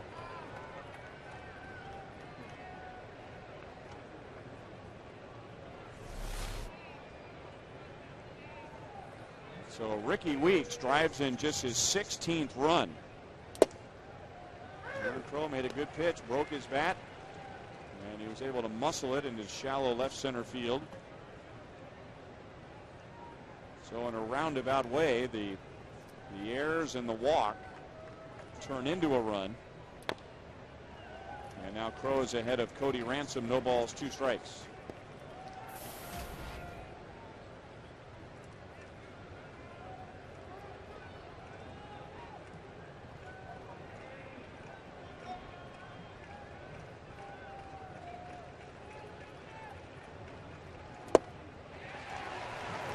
The inning is over, but the Brewers tie it. Stretch time at Kauffman Stadium. It's the Royals 1 and the Brewers 1.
To join George Brett, Mike Sweeney, Jeff Montgomery, and other Royals legends and Major League Baseball legends for the MLB All-Star Game Charity 5K and Fun Run. That's presented by Nike.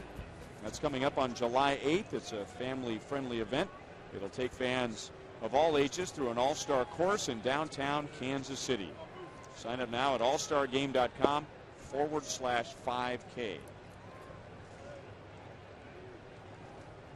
So we're tied at 1. Mike Moustakas, Alcides Escobar, and Gerard Dyson against Zach Greinke in the 7th. Down around the end of the bat. And so Aoki toward the corner makes the play. Moustakas is 1 for 3. So here's our game summary for tonight. Alex Gordon leading off the bottom of the first greeted Zach Greinke with a home run into the fountains in right center field. Luis Mendoza didn't give up a hit until the top of the 7th inning. A hit, a couple of errors, and a walk. He was removed, and the Brewers turned that into a run. They're 1 for 3 with runners in scoring position, and there's that number that continues to dog the Royals this month.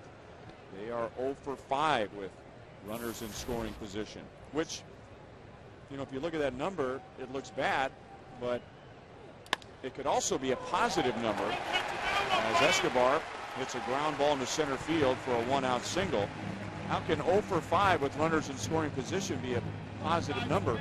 Well, they could have made some outs without strikeouts and pop-ups, some well-placed outs, and that might have still resulted in runs. Right, sacrifice flies. But again, getting guys over, getting them in, that's a key, and we get to see that tonight. Hopefully that does not come back to haunt the Kansas City Royals.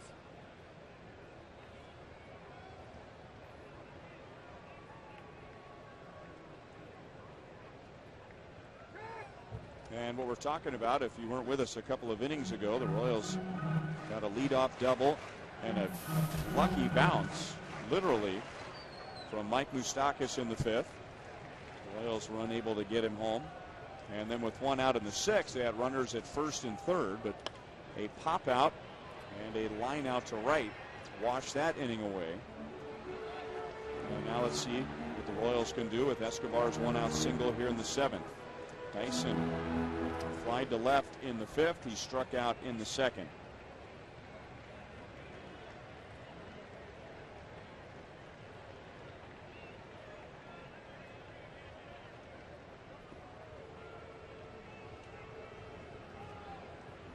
And what set up the 6th inning scoring opportunity was a hit and run. Chris Getz had reached with an infield single, and then he was running when Butler singled to right field. Perfectly placed and allowed Getz to go to 3rd. So the Royals aren't swinging the bats as well as they are capable of right now. They're not stealing bases. The league is really taking that away from them. So that might be the Royals' answer to that, is to utilize the hit and run more often. Sure, Ned Yost will be trying to shake things up, put some guys in motion, and almost try to force things to happen. We saw Billy Butler swing. It was really perfectly executed. You got a wide open hole in the second base side. You don't try to do too much. Just slap the ball, and Billy did exactly that and gets ahead as a result of it.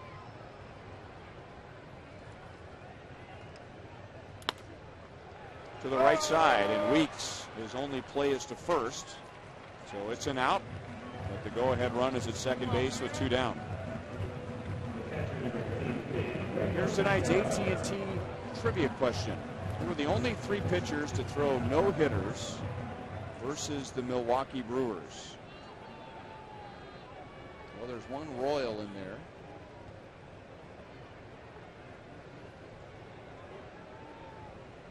I can think of 2. I saw Brett Saberhagen's no-hitter, but that was against the White Sox. Greinke gets it on 1 hop. Quintero is out, and so are the Royals. A 1-1 tie to the 8th inning at Kauffman Stadium.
Kauffman Stadium as Panera takes us around the league. Interleague play and a battle of Jeff Montgomery's home state. Cincinnati all over Cleveland. The Indians bullpen getting rattled and hit in that one. The Cubs 3-0 right now over Detroit. Max Scherzer 8 strikeouts, but 5 walks. Minnesota doubling up Philadelphia in the 6th, and the White Sox 2-1 over on the other side of the state against the Cardinals at Busch Stadium. That, of course, is the next place that the Royals go, St. Louis, over the weekend.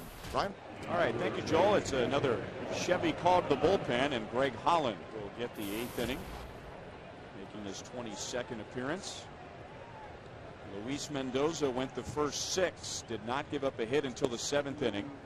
and finished allowing just the 1 hit and a run. He walked 2, struck out 4. Aaron Crow took over in the 7th inning and was on the mound for all 3 outs. Royals have a home run from Alex Gordon leading off the 1st inning, and the Brewers with 2 outs in the 7th had a base hit from Ricky Weeks, scoring Aramis Ramirez.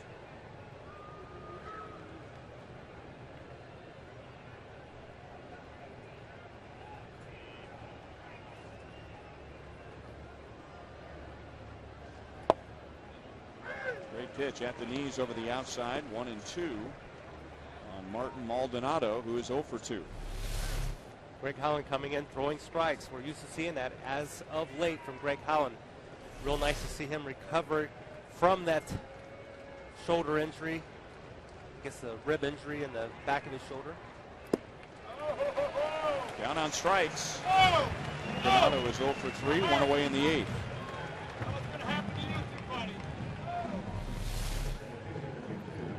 Going to see the splitter or the slider. I'm not sure which pitch that was, but certainly bottomed out. Looks like that's a slider from that grip. Excellent pitch from Greg Holland.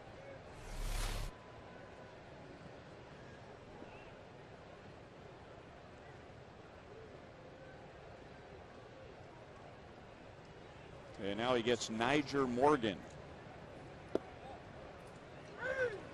Morgan is flied out, and he tried to bunt his way on leading off the 6th inning, but bunted the ball hard to Hosmer, who went to the bag unassisted.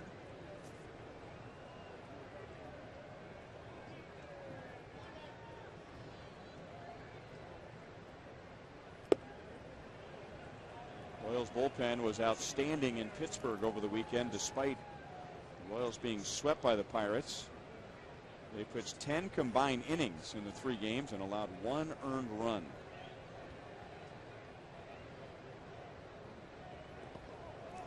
And that came up and hit home plate umpire Bill Miller.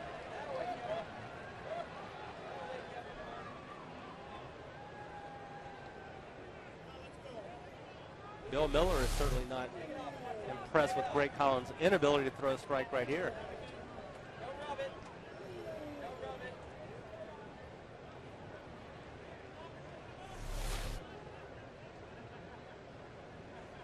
Or maybe Quintero's inability to block that pitch in the dirt. Quintero's smiling, Miller isn't. It's a lot easier when you're the guy that doesn't get hit.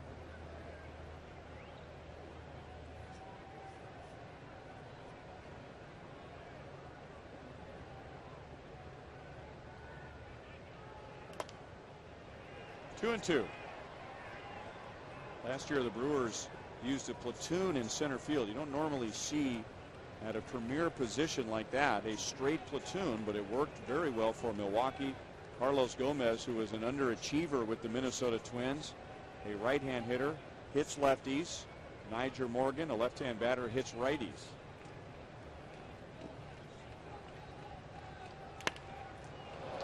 And part of the bat comes off the barrel, so Morgan needs a new stick. 2 and 2. Looks like he hit that ball right on the very end of the bat, right on the cup of the bat, causing it to splinter about 2/3 of the way. They don't make them like they used to. They sure don't. I mean, I was just going to say, you see bats break in the last 3-4 years, and 10-15 years ago, you never saw bats break like that. In fact, you'd hardly see a bat break in half. I mean, it was always a crack, a fracture. The bat was still intact. It just had a crack in it, and it was no longer usable. But now we got splinters and chunks and barrels flying all over the place. And the cup in the bat is not anything new. That goes back a couple of decades now. They have that cup in the bat for balance, but there we saw on Niger Morgan, it split the bat in half.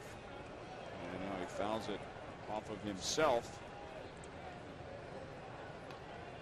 He's a lively character. Ooh. Hit him on his right calf. Him and Bill Miller can celebrate this at bat together.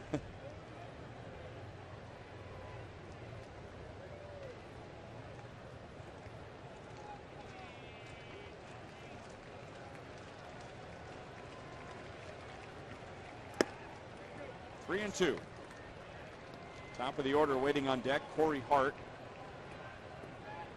Royals scored in the first. The Brewers scored in the 7th.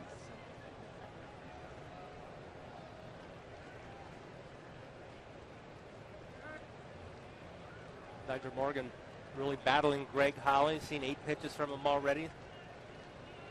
Number 9 on the way. Got to throw a strike here.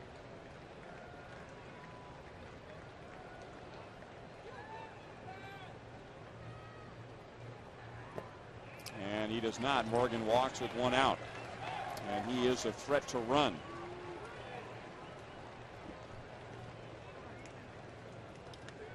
All right, Monty, let's revisit our AT&T trivia question for tonight. Who are the only 3 pitchers to throw no-hitters against the Brewers? Steve Busby has one of his 2 no-hitters, I believe, against the Milwaukee Brewers. Or was it Jim Colburn? No, Steve Busby and Scott Erickson. Remember that one in Minnesota. And Justin Verlander, he pitched that no-hitter when Ned Yost was managing the Milwaukee Brewers.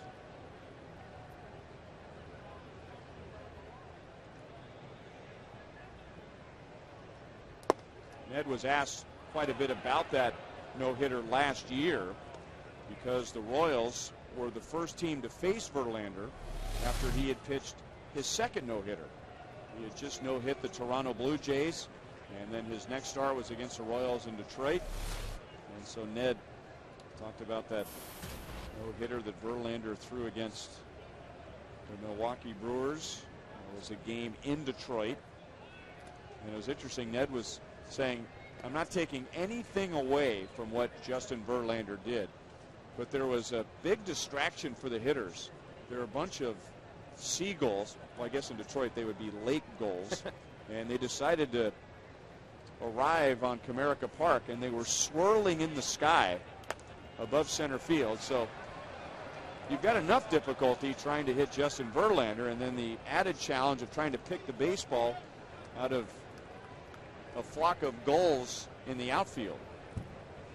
I would not want to try to hit Justin Verlander, especially when he decides to dial it up.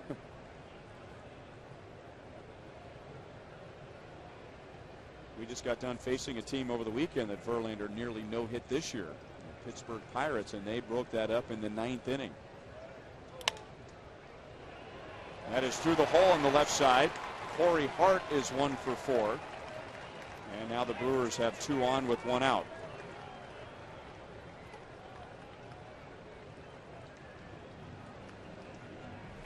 Greg Holland taking ground ball, double play. Corey Hart obliges with the ground ball part. Unfortunately, little tweener between the 5-6 hole into left field for a base hit.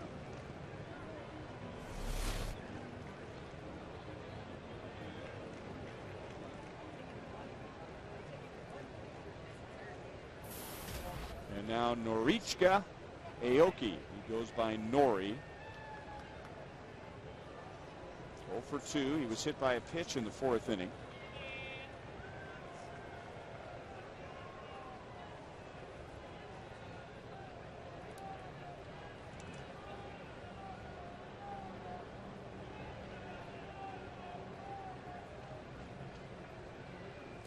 Told you earlier about what he's accomplished in Japan. An all-star 7 times, 3 batting titles.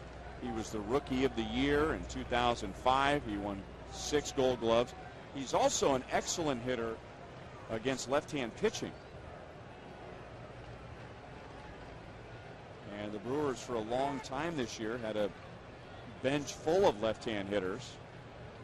But Ron Renneke would use Aoki as his pinch hitter against lefties, which goes against the book. But that's one of his strengths.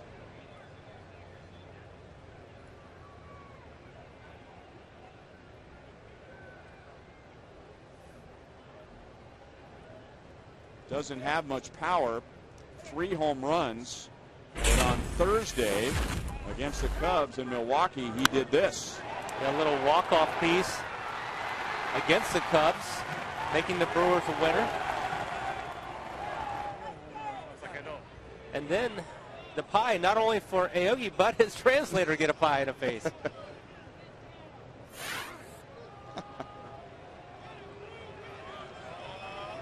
Not sure that's a tradition in Japan yet.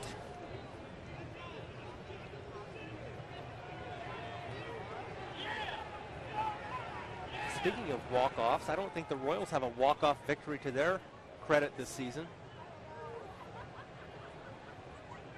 Could potentially be building for one tonight.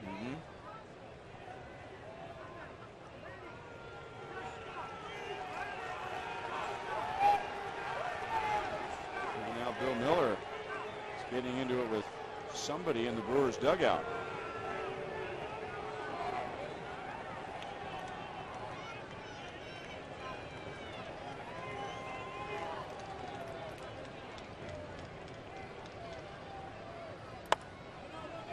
One ball, two strikes.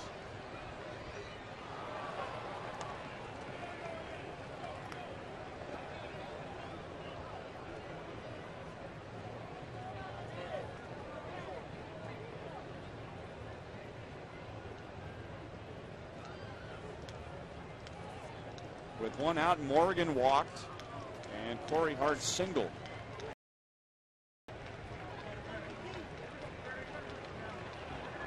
Once again, Quintero and Holland are going to talk it over. And this time, Bill Miller is going to go out there and try and move things along. And this might be what the Brewers were screaming about, because in the Royals bullpen, Jose Mijares is warming up.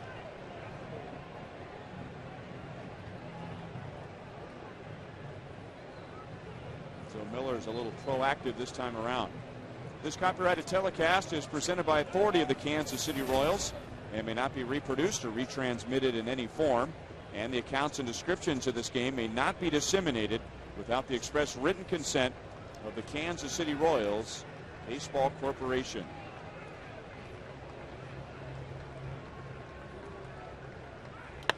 And Aoki hits it on the ground to Hosmer. Down to second, one, and no double play. Aoki runs well. So Morgan goes to third, and there are two outs.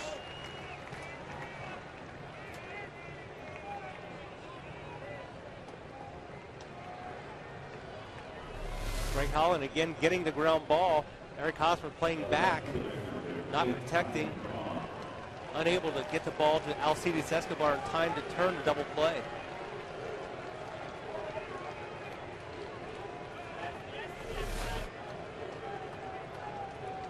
Interesting watching Ryan Braun as he was coming up to the plate, and with the Royals warming up Jose Mijares in the bullpen, and Braun was taking his time going to the plate as if he was expecting a pitching change, and that would certainly go against the book. Greg Holland, as solid as there is a right-hand reliever in the American League, and Braun does have better numbers against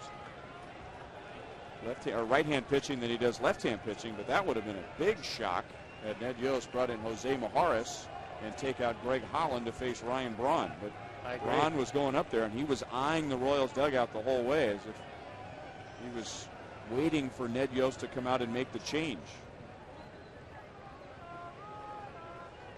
Greg Holland struck out the side against the Pirates over the weekend in his last outing, but he just doesn't look as really confident on the mound tonight. Center field, medium deep. Dyson is there, and the Brewers are scoreless in the eighth. 7.5 played, a 1-1 tie. Top of the order coming up.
announced earlier, it's Miller time. Brought to you by Miller Lite as we go back to the bottom of the first inning. Alex didn't waste any time. Gets a high fastball from Zach Greinke, makes him pay for it. And then Alex again down the left field line. Here we are in the 7th inning. Ryan Braun out the plate. Excellent throw from Alex right down the third base line.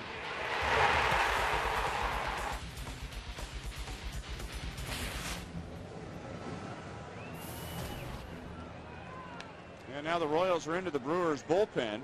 Francisco Rodriguez, the former Angels and Mets closer, comes on. He is the setup man for John Axford. So Zach Greinke gives up 1 run in 7 innings, and he struck out 8. But he will end up with a no decision as Rodriguez throws ball 1 to Alex Gordon.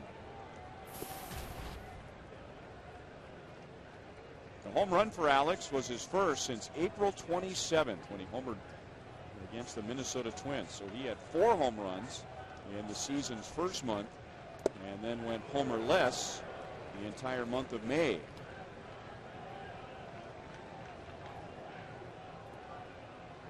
See Francisco Rodriguez there with back-to-back breaking balls. Used to be a guy that would get it up into mid to upper 90s, but he doesn't have that same fastball, and now he's a setup guy in the Brewers bullpen. Going the other way, Braun is back, and Braun misplays it. We don't see Ryan Braun play every day, Monty, but that looked like a guy who thought he was going to make the play. And maybe not going back as hard as he could, and it cost the Brewers a double. Yeah, not saying he Cadillac'd it on purpose, but I don't think he felt like this ball was going to carry as much as it did. Finally, he puts it in gear and goes a little quicker there after the ball, but it seemed like that ball tricked him a little bit.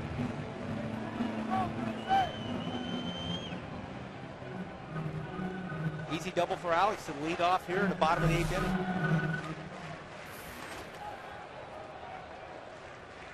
So 18 doubles this year, 150 in his career.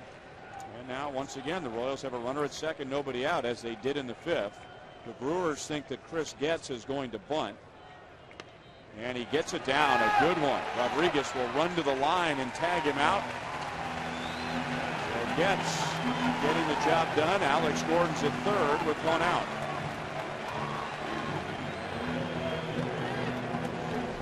One thing the Royals like about Chris Getz is the ability to do the little things. Here, sacrificing himself, moving Alex over to third base. Now Alex on third, the go-ahead run with only 1 out.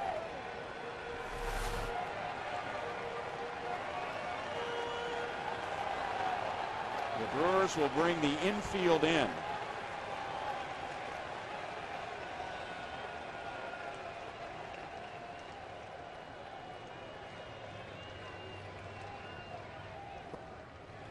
Saved by Maldonado, and as good as Rodriguez can be, and with that sharp breaking ball, that's challenging for the catcher. And Rodriguez does have 4 wild pitches. Billy struck out in his first 2 at-bats against Greinke and then singled to right in the 6th inning. That set up a first and third with 1 out. Greinke pitched out of it. Greinke also pitched around a leadoff double in the 5th.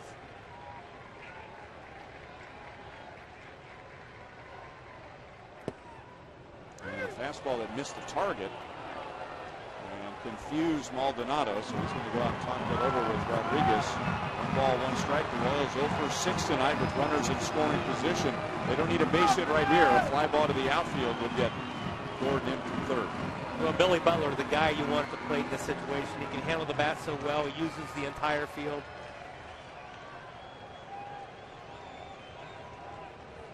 Billy has only 1 career at bat against Francisco Rodriguez. Outside, 2 balls, 1 strike. Francisco Rodriguez, no stranger to this type of situation. You mentioned a closer with the Angels and the Mets.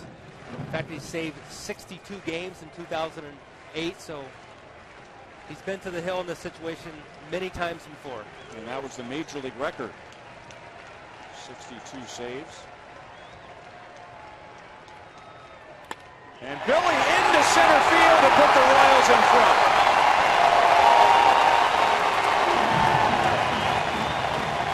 So there you go, a base hit with runners in scoring position. The Royals have been dying for that. And for Billy Butler, that ends a 9-game streak for him without an RBI. That's why Billy's such a good hitter in this situation. The pitch was out of way, didn't try to do too much, just enough to get it up the middle for the RBI single. Kevin Seitzer just as relieved as Billy Butler and the rest of the Kansas City Royals. Mitch Meyer will run for Butler as Eric Hosmer steps in with 1 out. And Rodriguez throws him strike 1.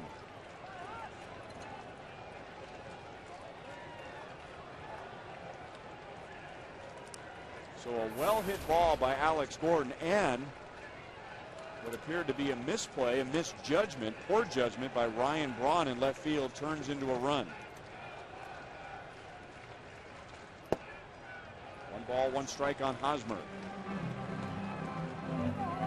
As Kevin Seitzer is giving Jeff Francoeur, with the use of his hands, a scouting report on Francisco Rodriguez. Let him know he's going to throw it in the low 90s. He's going to throw a change up occasionally, but he's going to rely on that curveball that looks like a slider for his out pitch. Hosmer pops it up, and Ransom, the shortstop, is there for the out. 2 down.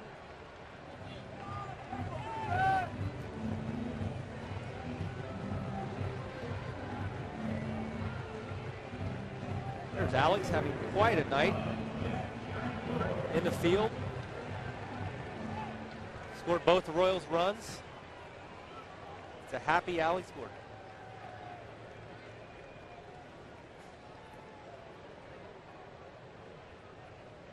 And now Jeff Francoeur, he and Rodriguez were teammates with the Mets. And that pitch stayed out over the plate. Francoeur has his 2nd hit tonight. Meyer rounds second but holds. 2 on, 2 out.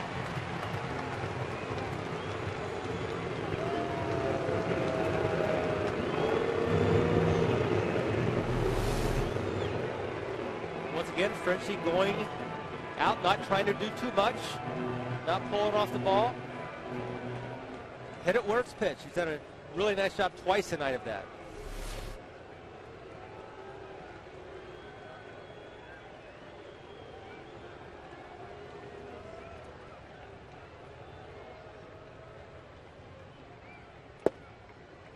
Breaking ball for strike 1 to Mike Moustakas. Moustakas hit a ground ball up the first base line in the 5th inning. It hit first base and took a big kangaroo hop over Corey Hart for a leadoff double. Greinke pitched out of that, making a nice play himself on a line drive from Alcides Escobar. Greinke also got a sliding play in left field from Gerard Dyson to help escape that threat in the 5th. Jonathan Broxton getting ready for the top of the 9th inning. And it's been exactly 1 week since Jonathan Broxton has pitched last. So going back to the 5th of June, when he pitched against the Minnesota Twins and got a save. Broxton will get Ramirez, Green, and Weeks in the 9th. 0-2 on Moustakas.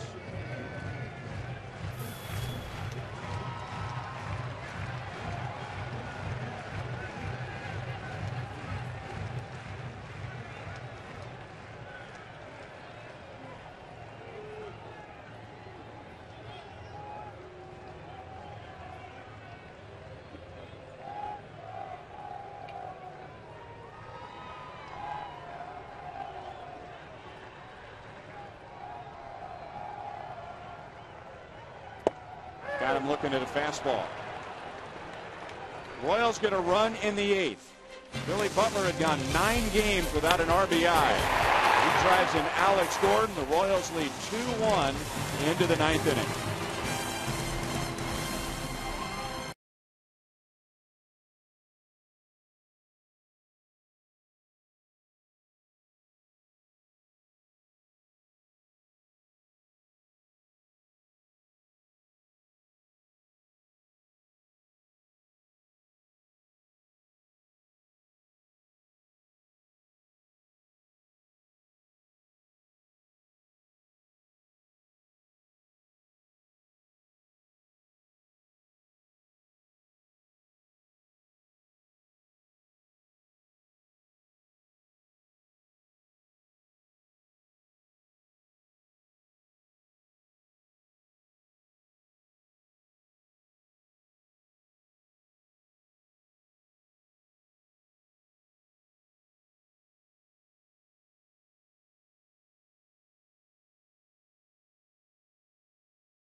after the game on Boulevard Royals Live. Jeff Montgomery will join me to try to close this one out.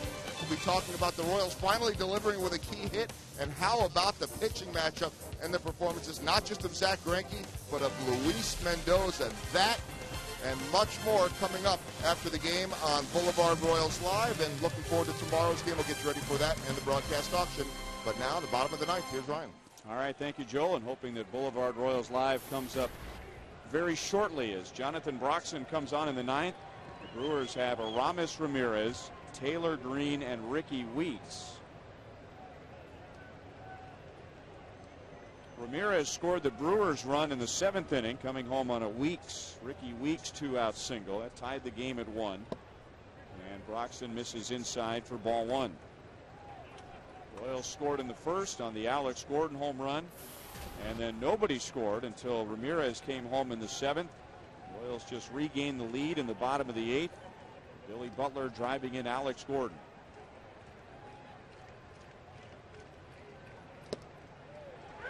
One ball, one strike. Jonathan Broxton, 14 out of 16 in save opportunities on the year. Had to work around a little one-out double in his last outing against the Twins, but he was able to get the job done. Again, that was last Tuesday night.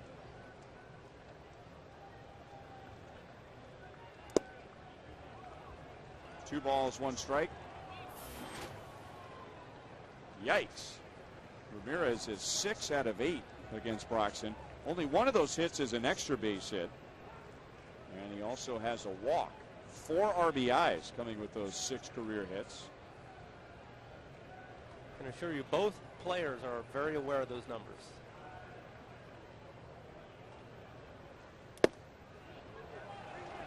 And now it's 3-1. The final out of the 8th inning was a big out for 2 reasons. It came with 2 runners on in a 1-1 tie, and it came against Ryan Braun. So Broxton won't have to face him. But as we just showed you, Ramirez has given him a bad time. On the corner, and Ramirez was headed in the wrong direction. Looked like the ball 3 pitch. This time he gets a call from home plate umpire Bill Miller. And evaluating his strike zone tonight, there have been several pitches that he's called in the upper part of the strike zone. The rule book strike zone.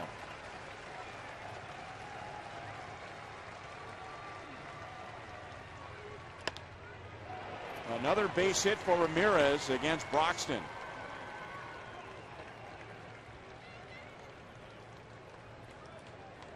So that makes him 7 out of 9, and the tying runs at first with nobody out.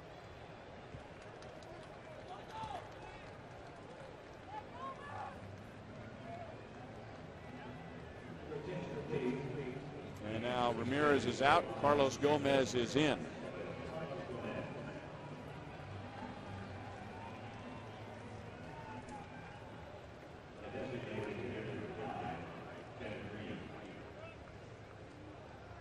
Carlos Gomez on the year has 5 stolen bases, has been caught twice.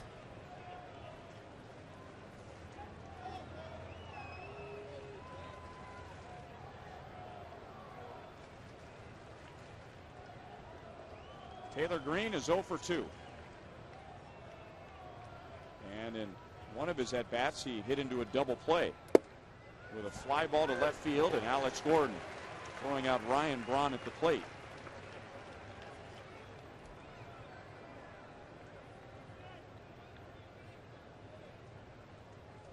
Taylor Green last year played in 20 games for the Brewers, but he never faced Jonathan Broxton.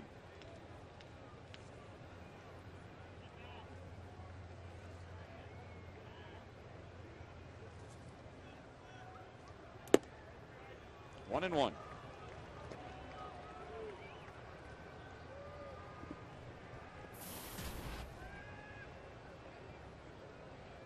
Well, you never know, because that's a grown man with a bat in his hands.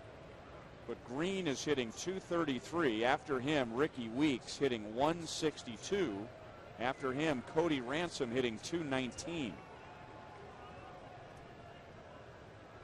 So if you like to play the game by the numbers, Jonathan Broxton is pitching to the right part of the Brewers batting order. That pitch rides outside, and now he's fallen behind 2 balls and 1 strike. I mentioned it's been 1 week since he's pitched, and with the 2 off days, very difficult to get consistent work in if you're not winning baseball games for a closer. And so far, we've seen a little bit of rust here with Jonathan Broxton.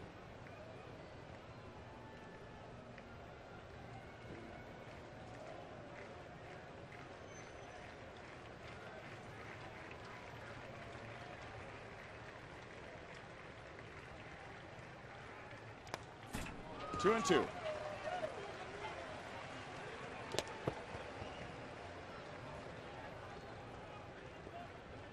I would think for you, Monty, and all closers that, yeah, you can get your work in between save situations, but I think it's easier for a middle reliever or a starter, correct me if I'm wrong, to simulate game situations in the bullpen than it would be for a closer. I mean, there's no adrenaline out in the bullpen. Right, and as a closer, oftentimes it's that 9th inning situation that really gets you going. I talked with Jonathan Broxton about that earlier this year.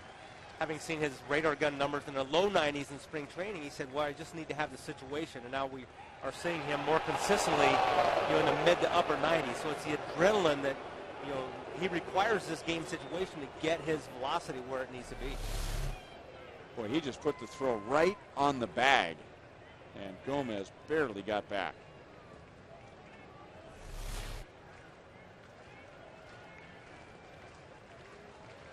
And as a result, that lead is about a half step shorter.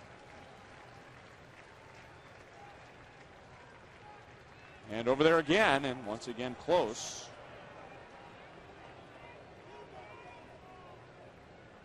Jonathan Broxton very quick on the feet for a 300-pound relief pitcher. That move to first is all about the feet.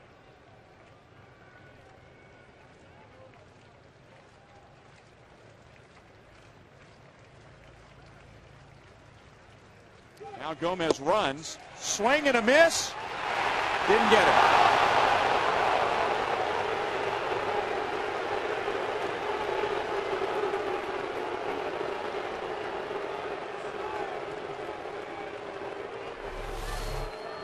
Here we're going to see the breaking ball, so it's a tough pitch for Quintero to have the ability to throw a runner out. And sure enough, Gomez in there safe.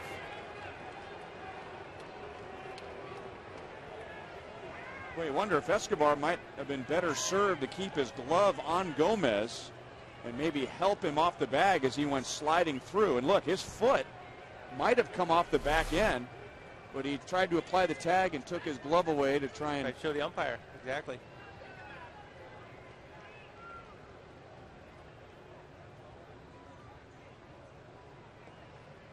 Well, the tying run at second base with 1 out, and now Ricky Weeks, who drove in a run, the game tying run in the 7th inning with a broken bat single to center field. His 16th RBI of the year.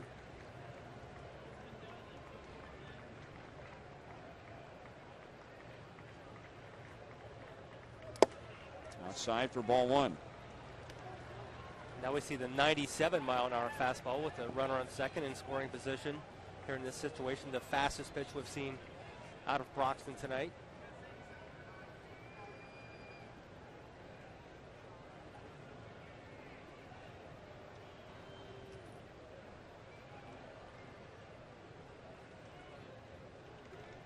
Ricky Weeks is 1 for 4 with a triple against Broxton.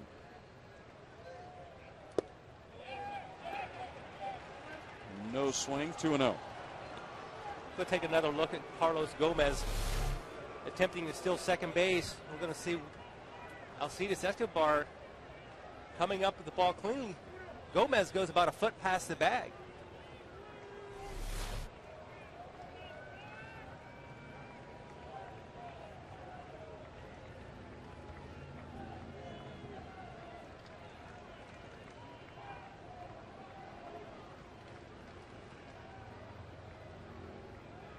Now pickoff play at second base.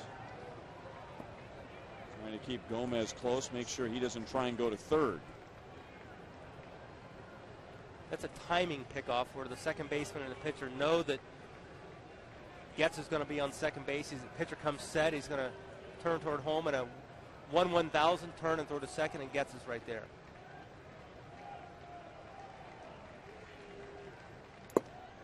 And now 3-0 on Weeks.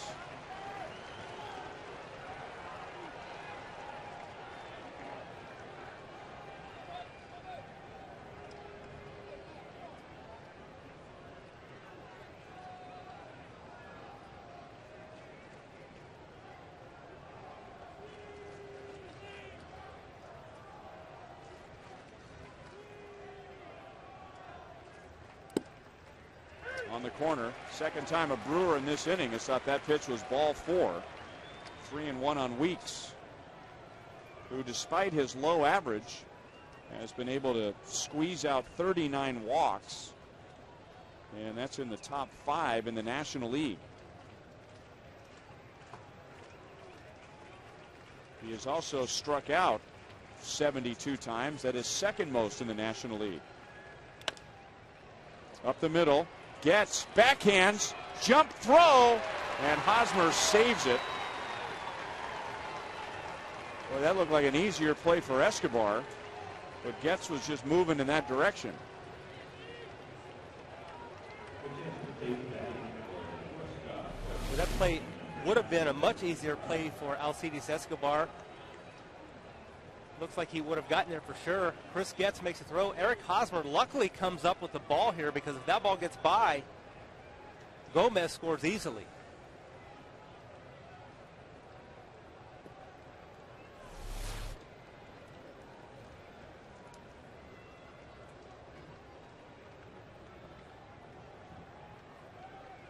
And now George Kataris is going to pinch hit for Cody Ransom, the left-hand batter who has been outstanding for the Brewers this year as a pinch hitter. Down and in for ball 1.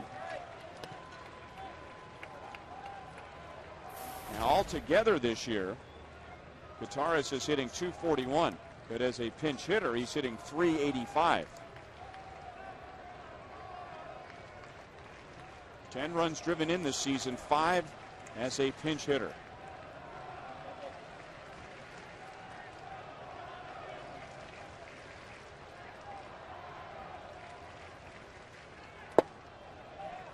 One ball, one strike.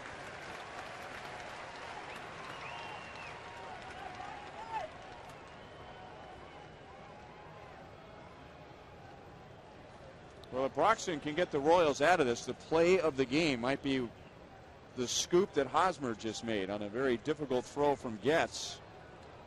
If that ball gets by him, Gomez scores to tie the game, and Weeks goes to second base.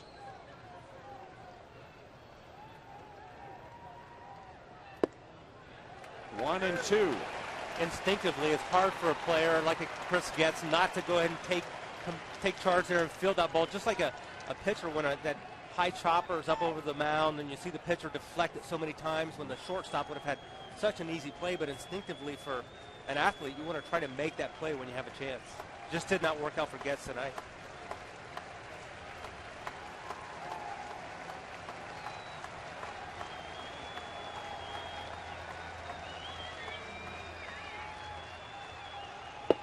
Struck him out. Throw to first, and Weeks is back in. So 2 singles, a stolen base, and 2 strikeouts for Broxton in the 9th. We're seeing a lot of strikeouts tonight, Ryan, but maybe none more important than this Jonathan Broxton strikeout to Gutierrez.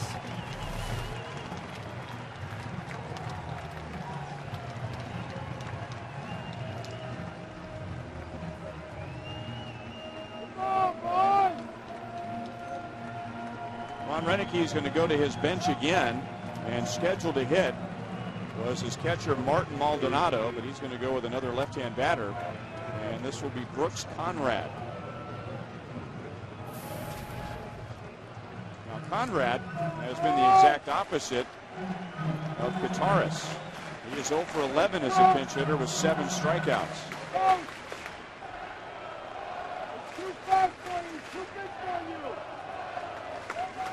Gomez started the inning as a pinch runner for Ramirez. Ramirez had singled. Gomez ran for him, stole second with one out. Went to third on an infield single from Weeks. Broxton is outside with ball one. And now two down. And it's Broxton and Brooks Conrad, who has one at bat against Broxton before tonight, and he doubled. Conrad hitting only .081 here in the big leagues, but was hitting .405 in AAA with 30 hits and 74 at bats.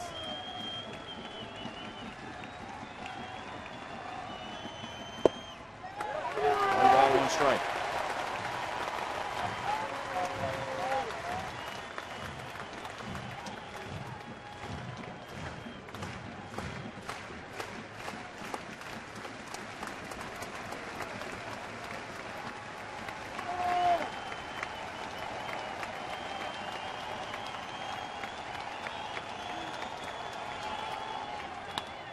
Up the middle, Escobar goes to the bag, and the Royals hang on.